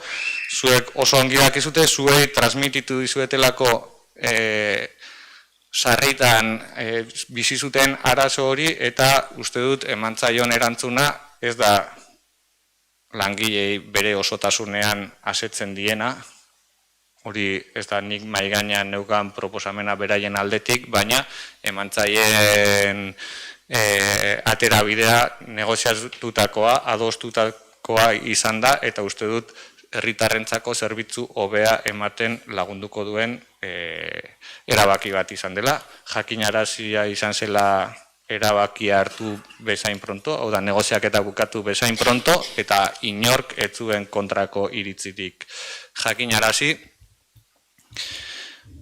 Nik uste dut jarraitutako jokamoldea egokia dela, gainera gehiago esango dut, ez da langileekiko norbanakako negoziaketa bat izan, baizik negoziaketa kolektiboa izan da, kolektiboki erantzuten saiatu gara eskaera bati, eta uste dut hildo horretan jarraitzeko nahia eukiko dugula modu kolektiboan konpondu behar ditugulako udal langilegoaren hainbat eta hainbat arazo.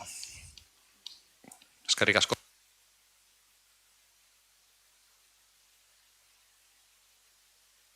Sako gara orain Alderdi Sozialistaren galderetara.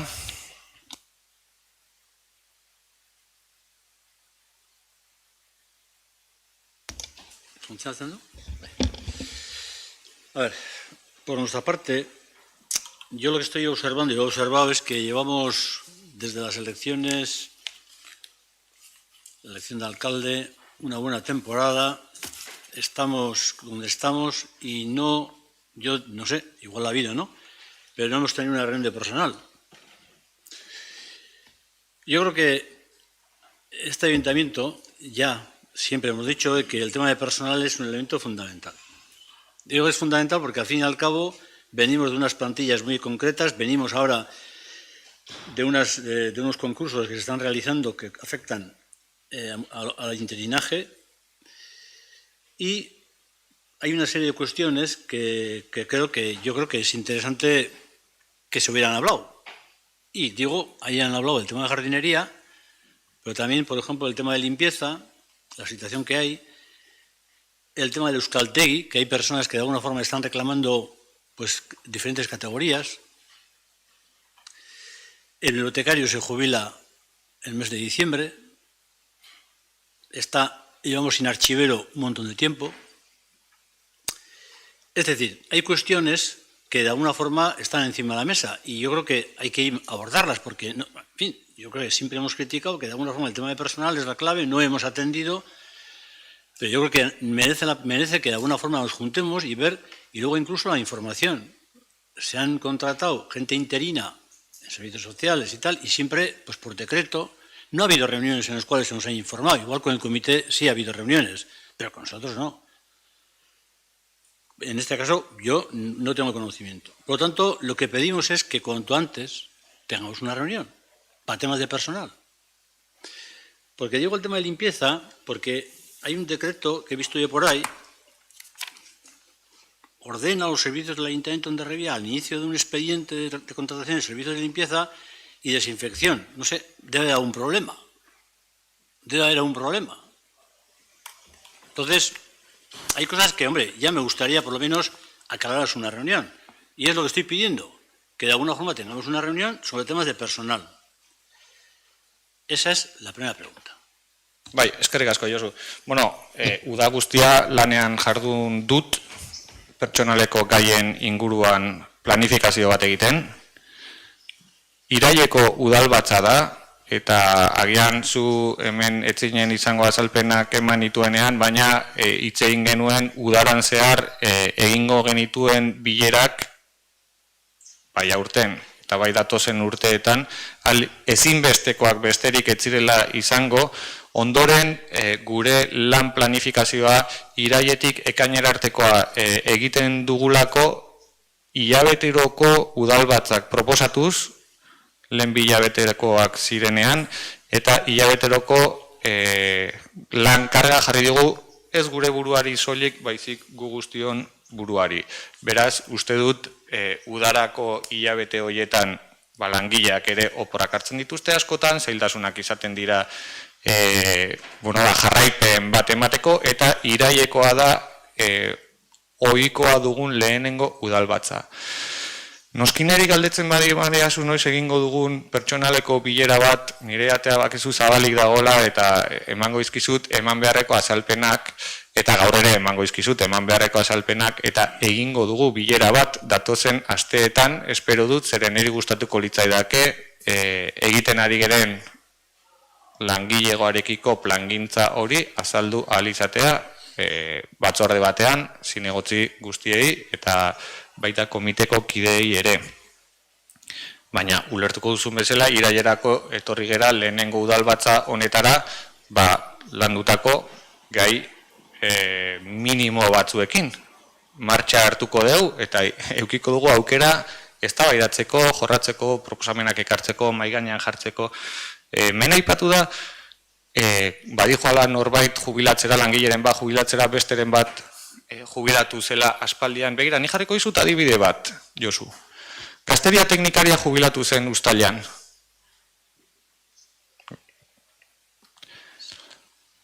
Nire agindua izan zen, gazteria teknikaria jubilatu aurretik, bere ordezkoa izango zena etorri behartzuela transmisio bat egon zedin. Interinoak aipatu dituzu, noski interino modura ekarri behar izan dut, oposak eta konkurtsoa egiten dugun bitartean. Eta zerbitzu horrek, gainera gogoratuko dugu, udaran, uztailean, udajolas eta udabentura programak, jende asko ume eta gaztea asko izaten dituena parte hartzen, gelditzera zijoala teknikaririk gabe. Eta teknikariaren jarraipena bermatu dugu. Gure nahi eta gure asmoa da noski jubilatzen den aldiro norbait bere ordezkoa segituan lanean egotea. Zuk aipatu duzun adibidea artxibariarena noski ez da gure eredua. Eta saiatuko naiz ez eukitzen lanpostu bakar bat bera ere utxik ez dakizen bat urtean. Lehen ere erantzunean aipatu dudan bezala estatistika administrariaren lanpostua utxi zegoela eta orain urrian hasieran lanera etorriko dela langile bat. Utxik dauden lanpostuak betetzeko asmoa dut. Egonkortze prozesuak burutzeko asmoa dut. Lanpostu publiko deialdiak burutzeko asmoa ditut. Noski, baina hilabete beteko epean nekez egin ahal izango ditut prozedura guzti horiek, baizik plangintzak egiten ari gera, udal departamentuen antolaketak burutzen ari gera, eta garbi esango dut, oso garbi esango dut, datorren urtean lanpostuen valorazio bat egin beharra daukagu, kontratazio hori burutuko da lanketa ez dakit urte beteko epean eginterik izango dugun, ez dagolako gure artxiboan behintzat onartutako lanpostuen baloraziorik, eta hori klabe bat oso garrantzizkoa den gako bat izango da, izan ere, banaka etortzen baizaizkit niri langileek beraien lan baldintzen inguruan aldaketak emateko eskean. Eta garbi daukat, lehen esan dudan bezala, kolektiboki jorratu beharreko gai bat dela. Ez dakit erantzun dizudan, edo ez. Erantzun diazu, baina nik usten dut, ez dakit lan egiteko modua diferente diran. Zuk esan duzu, zure ateak irikita daude. A mí el procedimiento del que está a las puertas del alcalde abiertas, a mí no me vale. Ese procedimiento no me vale. Pues, barkatu, jungo naiz ni zure bulegora, nahi duzu ni juta zure bulegora, ez daukat arazorik, ni jungo naiz. No. Yo lo que quiero es que las cuestiones se debatan desde el punto de vista colectivo, en el cual estemos todos los representantes del ayuntamiento en lo que es en personal. No que de alguna forma digas, no, las puertas están abiertas. A mí eso no me vale, porque al fin y al cabo, las puertas, ya sé que están abiertas, en fin, eso no lo tengo en duda. Pero, pero el tema de personal hay que ponerlo en colectivo. Y digo en colectivo en el sentido que hay que, de alguna forma, transmitir la situación y hacer, bueno, en grupo, las posibilidades que hay de que, de alguna forma, no se nos pare la situación, es decir, que avancemos.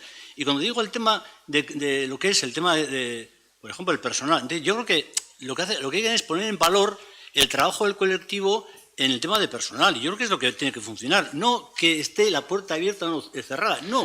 Y lo tanto, en todo el tiempo que llevamos, no hemos tenido una reunión seria en personal. Eso es lo que estoy reclamando. Josu, cogiste el acta, como hemos dicho en el primer punto, el 26 de julio o el 27 de julio. Sí, pero es igual. ¿No? Claro, nosotros veníamos trabajando desde finales de junio. Barkatu, orain utzi da zu neri mesedez azaltzen. Nik esaten dudanean nire ateak zabalik daudela ez da guztio jakin behar ditugun lan bilera bati buruz. Zure galdera da, noizko izango dugun pertsonaleko bilera bat. Hori galdetzeko, udalbatzara etorri beharrean, nire bulegora etorri zaitezkela eta esango dizut, urria hasieran izango dugula, batzordea deituko dela, hori dela nire asmoa, planifikazioarekin. Horregatik eman dizut, azalpen guztia, planifikazioarekin aldi garela, baina jakiteko noiz egingo dugun pertsonaleko bilera bat lehen bailen. Eta hori erantzun aldizut, edo zein egunean, bai nire bulegoan, bai telefonoz edo nahi duzun bezala, baina ni prestutasun osoa daukadala pertsonaleko gaiak jorratzeko zalantzarik ez euki.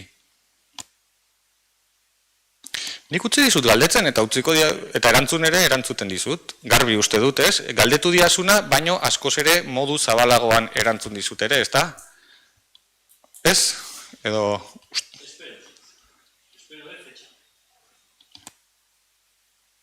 Zure nahi azera, gaur esatea data konkretu bat? Esango dizut, gaur data konkretu bat nahi azu?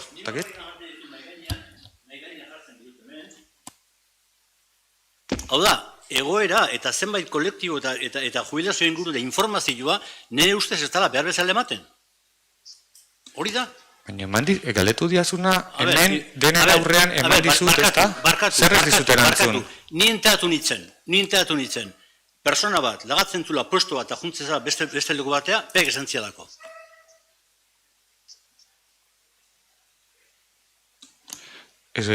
Uste dut, ez dakite ze kasutaz ari zeren, baina uste dut azalpen hori gaur eman dudala, ez? Lehenengo udal batza dugun honetan eman dudala, ez?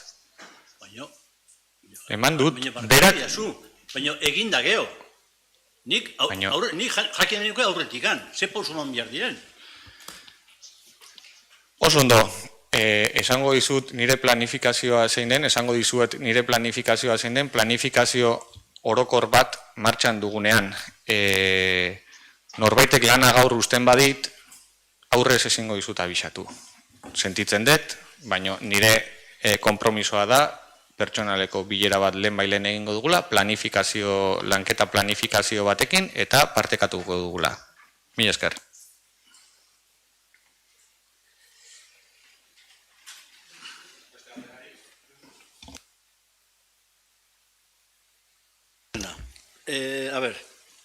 kasino zaharra.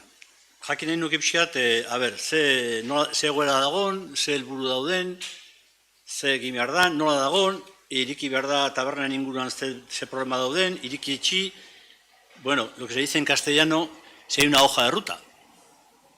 Porque llevamos un tiempo, y de alguna forma todavía, no, hor daude jende bat, iriki etxi, jendea jokua, baina quiero saber, desde el punto de vista, qué hoja de ruta tenemos y cuáles son las perspectivas por parte de los servicios sociales de cara a los jubilados, al hogar del jubilado.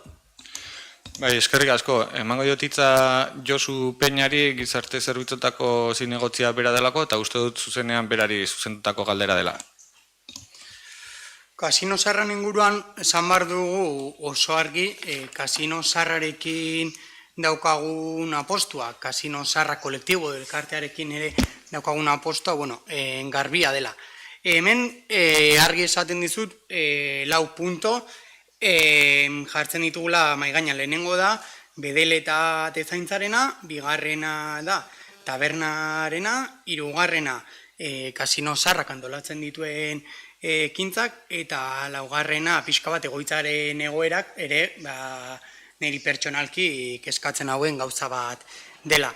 Lehenengo 2 puntuak alde batetik, nola da elkarrekin joan daitezke, tabernaren esleipenera dela denori kezkatzen digun gai bat, badakigu esleipenek eramaten duten denbora handia dela, batez ere horrelako eraikin batean, taberna bat edo kafetegi bat ireki nahi bada, horretarako lanketan gaude eta gure aldetik prestotasun osoa dago hori lehen bailen jartzeko eta horretan lanean jartzeko abisua pasata dago, orduan hornek emango ditun epe guztiak zehazki dataz ez dakit, baina horretan lanean gaude.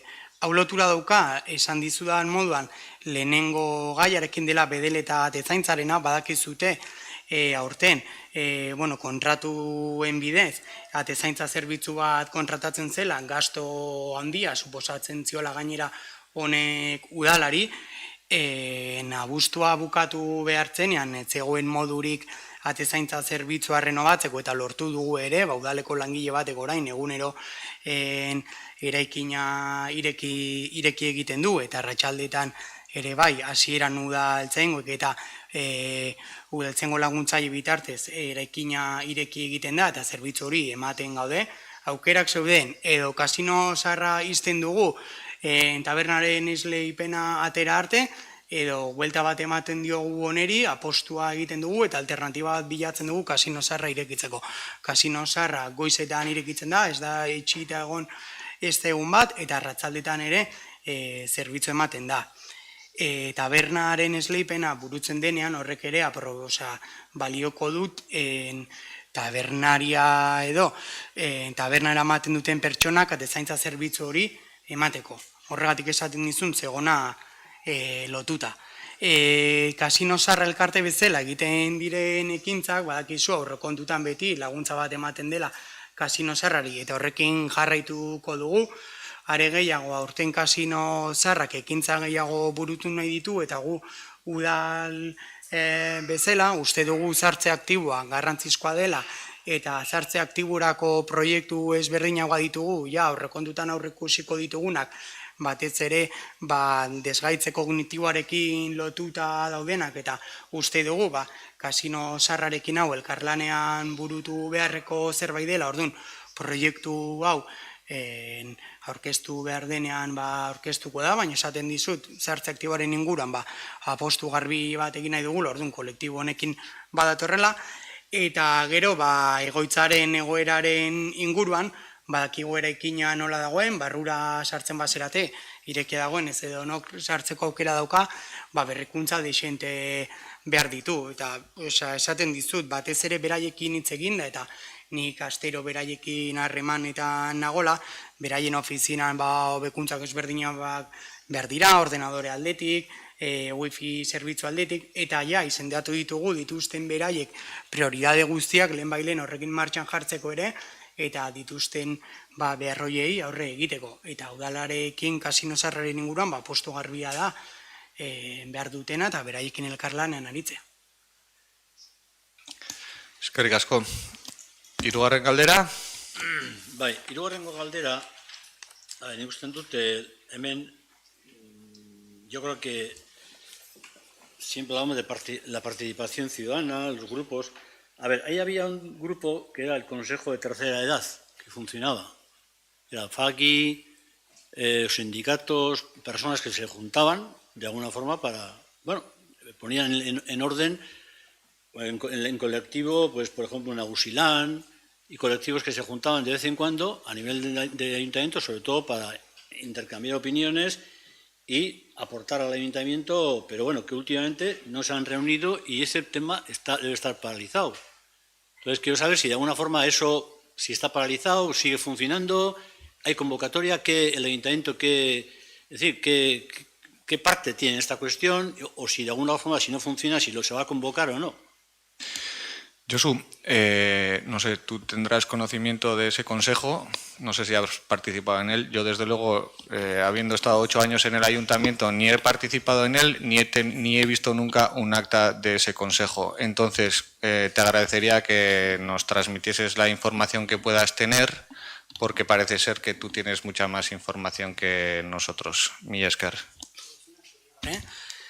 Sobre ese consejo tiene razón que existía, también pues hablando con el técnico de servicios sociales me dijo que antiguamente existía un consejo, se ha vuelto a plantear esto por algunos colectivos que tú mismo has mencionado, como Nagusilán, pero parece ser que se quedó porque no había voluntad para que ese consejo siguiese en marcha. Entonces nosotros sí que vemos que ese consejo es importante, pero para saber por todos los colectivos de personas mayores que hay.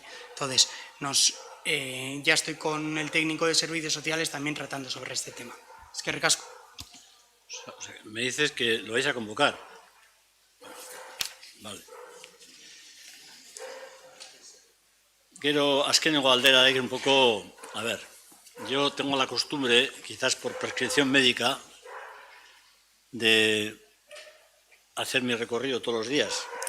Y hombre, me fastidia que en Amute tengamos una gabarra, la única yo creo que queda en Hondarribi, y que está hundida.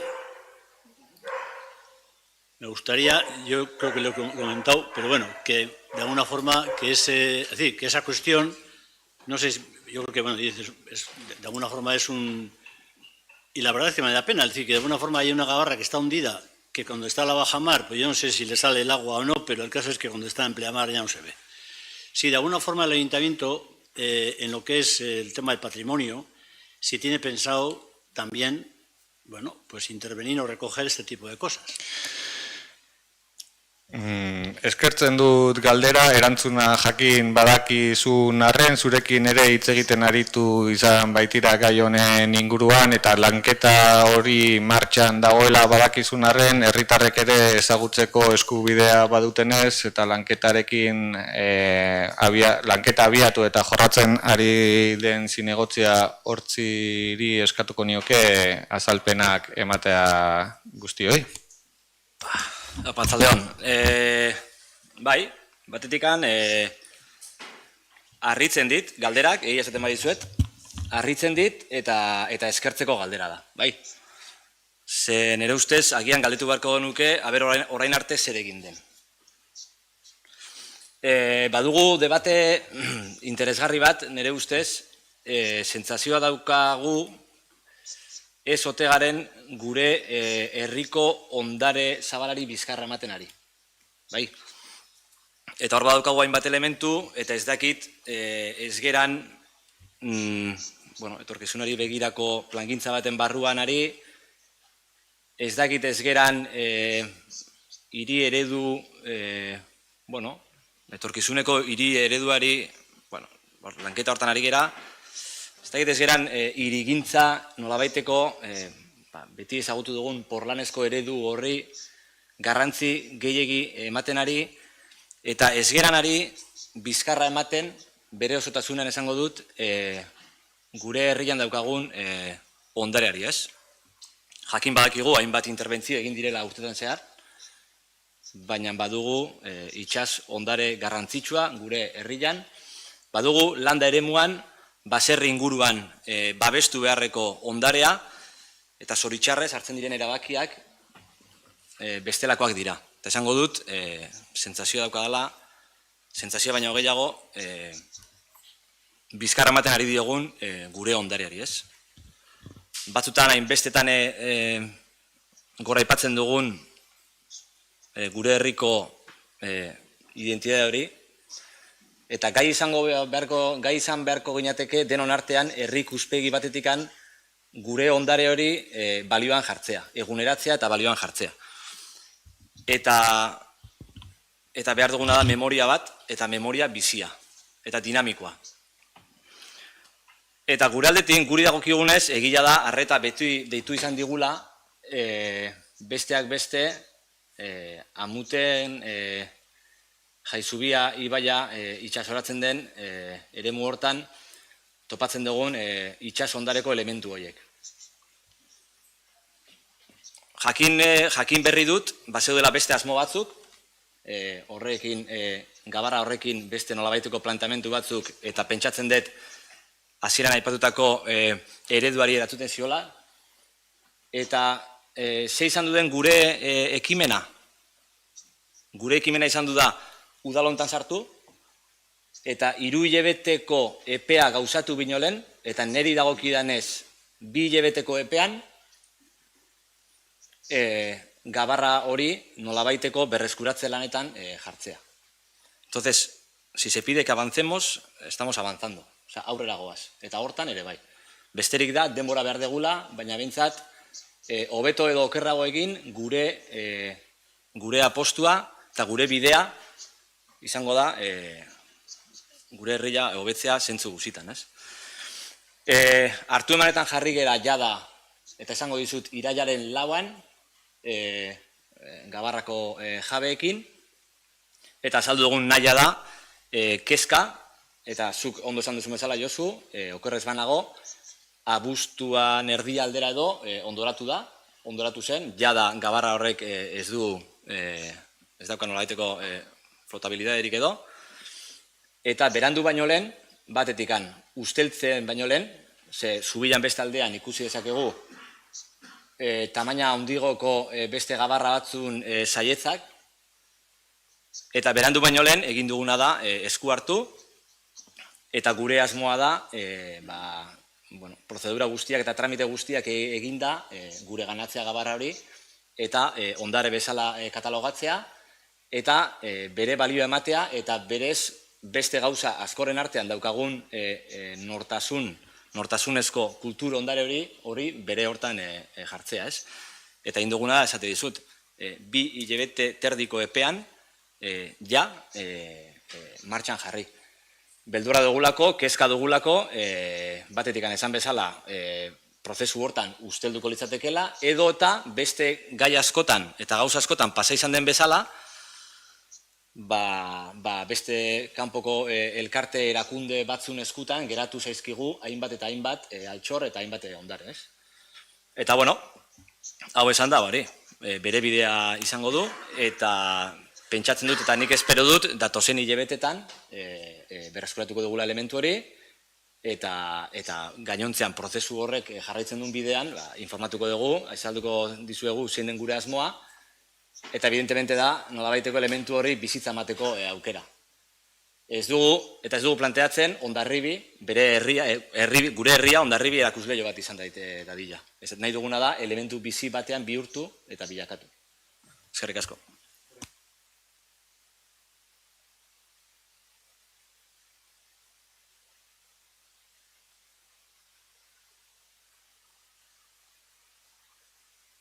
Urjada etortzen balin bada, eta ondautu balin bada, ingoik eraman, Osa, que rompe todas amarras, Horik arriskua. Lo digo. Eskerrik asko jakinarazpenagatik. Motza. Ja, baina, txalo, adostuta dugu... Zuzenean guri esan digu. Orduan, ustez, erantzuna... Txalo, baina hitza nik emate dut, adostuta daukagu hitz ronda bat, eta nahi baduzu adostuta ez dagoen arren bukatutako galderen ostean, emango dizut hitza nahi baduzu hitza hartu, baina adostuta daukagu eta errespetuagatik badago talde bat, bere galdera eta erregutarako tartea zuena orain, eta uste dut merezi dutela beraien galdera edo erreguak egitea. Bilduko ordezkaria, mesedez? Bai, eskerrik asko. Guk galdera bakarra daukagu, eta galdera planteatzen dugu, iruditzen zaigulako herritarrek jakin beharreko kontu bat dela, eta badakigu ere atea zabalizagola, eta informazioen berri EH Bilduk ere jakinarazi zizuela bere egunean, baina iruditzen zitzaigun garrantzitsua gaur honera ekartzea. Eta kontua da, maiatzaren 30ean, justu udala eta foru hauteskundeak eta 2 egun ondoren, Eusko Jaurlaritzako ekonomiaren garapen jasangarritasun eta ingurumen sailak publikatu zuela energia berriztagarrien lurraldearen plan sektorialaren aurrerapen dokumentua. Eta aurrerapen dokumentua izanik irekitzen zuen epe bat berari alegazioak egiteko. Dokumentu honek dio beste gauzen artean energia ozeanikoa lortzeko Euskal kostaldeetan aukerariko berena dela olatu energiaz baliatzea. Eta dokumentuak identifikatzen ditu 12 kai berri olatuen gune hori bertaran jartzeko. Eta horien artean gure kai berria dago, Hondarbiko kai berria dago. Orduan, uztailean bukatu zen alegazioak egiteko epea, eta jakin nahiko genuke tokiko gobernutik ze irakurketa egin zenuten horri, eta alegazioak egin baldin bazen, badakigula baietz, ze zentzuan egin ziren edo zen norabidean. Eskerrik asko. Noski irakurketa presaskoa besterik ezin izan zuen izan, eta horren inguruko eta alegazioen aurkezpenaren inguruko informazioa ez ditxuk emango du. Eskerrik asko Igor. Eta garoa, galdera luzantzeagatik. Bai, dio zuen bezala, zuen bitartez ezagutu genuen abantze hau martxan zegoela. Egia esan egun batean egin behar izan genuen tramitazioa, eta arrazoia duzu gerora ez degula zabaldu eta helaraziko dizuegula dokumentua. Dokumentuak oso irizpide edo izaera juridikoa dauka, eta nahiko mardula da, 60 bat horri ditu. Saiatuko naiz laburtzen eta sintetizatzen behintzat ulertzeko moduan. Diozun bezala, Hondarribiri ez dio hola modu sakon batean afektatzen, egia da, planteatzen duten itsasoko zentraloietako azkena izango zen Hondarribikoa egiten, eta gainera baloratu genuen oso viabilidade gutxi ikusten geniola proiektuari, izan ere Hondarribiko kaiak dituen esku hartzeak kontutan hartuta itsasoaren indarra ez dakigu nahikoa izango den. Hala ere, sartu genuen alegazioa, eta alegazioak ikuspegi pixkat orokorragoa eduki du. Zioen multzak bitan multzokatu genituen, alde batetik daude prozedurari buruzko zioak eta bestaldetik edukizkoak, bai? Orduan, prozedurari dagozkionak hiru zio identifikatu genituen, alde batetik izan zen alegazio goiek egiteko epea murriztuta gelditzen zela, izan ere, naiz eta kalendarioaren gainean 45 eguneko epea eman zioten, epe hori izan zen maiatzaren 10-etik uztailaren 24 arte. Udal guztiak ginenean, hauteskunde prozesuan buru belarri, eta iruditzen zaigu, kalendario gainean betetzen bazen ere, errealitatean epe hori etzela betetzen. Orduan, hori lehenengoa, bigarrena izan zen, dokumentazio grafikoa etzala garaiz ekarri, GIS sistema informazion geografiko da, limiteak eta planoetan ikusteko hori epea bukatu baino azte bete lehenago helarazi zitzaigun, eta evidentemente ez da denbora nahikoarekin helarazi, eta gainera ez zuen kontrasterako aukera ematen. Eta hirugarrena prozedurari dagokionean da parte hartze prozesuari egiten genion hausnarketa, ez? Oso parte hartze zabala eman zen, udal askok parte hartu zuten, eta gero udal hoien erabakia edo hausnarketak ez dira kontutan hartu, eta gainera oso modu itxusian erantzun zaie, ez dakizute zertaz ari zareten eta ez dugu onartzen, ez? Orduan, iruditzen zaigu parte hartze prozesu bat beste modu batera tratatu behar dela. Hori prozedurari dagokionean, eta edukiari dagokionean, batez ere 2 mailatan, ez naizen siglekin liatzen, porque, badakizute lurralde antolamendurako, baditugula arautegi maiakatze ezberdina duten arautegiak, bai? Orduan, honetan PTS batetaz ari gara, eta PTS-aren gainetik dago PTP eta DOT, bale? Bueno, azkar noa, nahi bai zute, gero batzorde batean egingo dugu. Bale, orduan, PTS honek daukan arazoa da, bere gainetik dauden dotei kontraesana egiten diela. Batez ere, ingurumenaren babesari dagokionean, dotek babestu egiten dituzten ere batzuk, PTS honek ez ditu aintzat hartzen babes neurri horiek. Orduan, horrek ja eragiten du nulidad de pleno derecho bezala ezagutzen den hori. Eta ez hori bakarrik, baizik eta bere maila bereko beste PTS batzurekin ere talka egiten du. Hala nola, lurralde antolamendu paisaia babestu kudeatu eta antolatzearen gaineko dekretuarekin, Euskal Autonomia Erkidegoko nekazaritza eta basozaintzako lurralde plan sektoriala behin betiko onartzen duen dekretuarekin, eta Euskadiko natur ondarea kontserbatzeari buruzko legearekin eta hegazti nekrofagoak, barkatu farriteazke, nekrofagoak kudeatzeko planari buruzko foru aginduekin. Orduan, ikusten dugu beste lurralde antolamendu plan askorekin ere talka egiten duela, ez? Hau da, ni nerera eta beste guztia kontutan hartu gabe. Beraz, guzti hau kontutan hartuta lau puntu eskatzen, edo elegiteak 4 puntu biltzen zituen. Lehenengoa zen, plan sektorialari hasierako onarpena ematen zion agindua deusestatzea eta espediente artxibatzea. Bigarrena da, espediente berri bat izapidetzea. Hirugarrena da, bitarte horretan hasita zeuden obrak, obra nahiko handiak hasiak daude, horiek bertan bera gelditzea, eta azkenik, benetako informazio, jendaurreko informazio hori 45 eguneko EPA ematea, eta, hori txukun egitea. 4 puntu hauetan, laburbiltzen da elegitea, baina helaraziko dizuegu, dokumentua. Ez, eskerrik asko, eta, 24 ordu baina gutxiagotan egiteko, egon bai.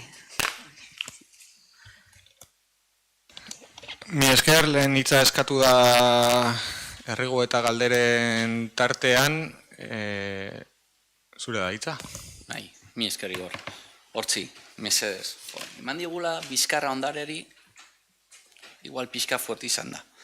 Nik ikuspegi desberdinako nola zaindu, nola kudeatu, hori ez da edan, desberdinak izango ere. Baina gabarraren arira ez dizut onartuko utzi dugula eta ez. Maiatza erdikaldean ondoratu zen, ingenun ustu, ingenun solua konpondu, eta gero abuztuan ondoratu zen, zuk esan zenun moduan. Eta ez genuen uretatik atera, eta jarri nun, eta egon ginen aipatzen ondare hori konpondu zela, eta hasi ginen begiratzen nola atera konpontzeko. Batez ere mantentzeko, zen badakizuzuk, egurrezko itsasontzia, txalupak, gabarrak edo nahi dena horri, ureta mantentzen dira hauerena. Eta horren mantenua bai. Bazeuden proiektu batzuk hori mantentzeko, baina gu bizkarra eman geniola, pixka fuerte. Agian bai da desberdina. Batez ere horregatikan. Ze nahiko friki naiz barkoukin baitare, eta ne ustez hortan gutxienez, batez ere zuzenketa hori, Eskertzen da erreguta galderetan nola baiteko balorazio sentimentalak ere egiteko balio dutela. Ez dut uste debatean hitz egingo duzuten baduzute zuen artean, baina bakoitzak egiten du balorazioa egokien iruditzen zaiona, eta espaldin badago beste galderarik edo beste erregurik, arratsaldeko 8:00 amaitutzat emango dugu iraileko ohiko udalbatza hau. Mila esker guztioi etortzeagatik eta egindako ekarpenengatik.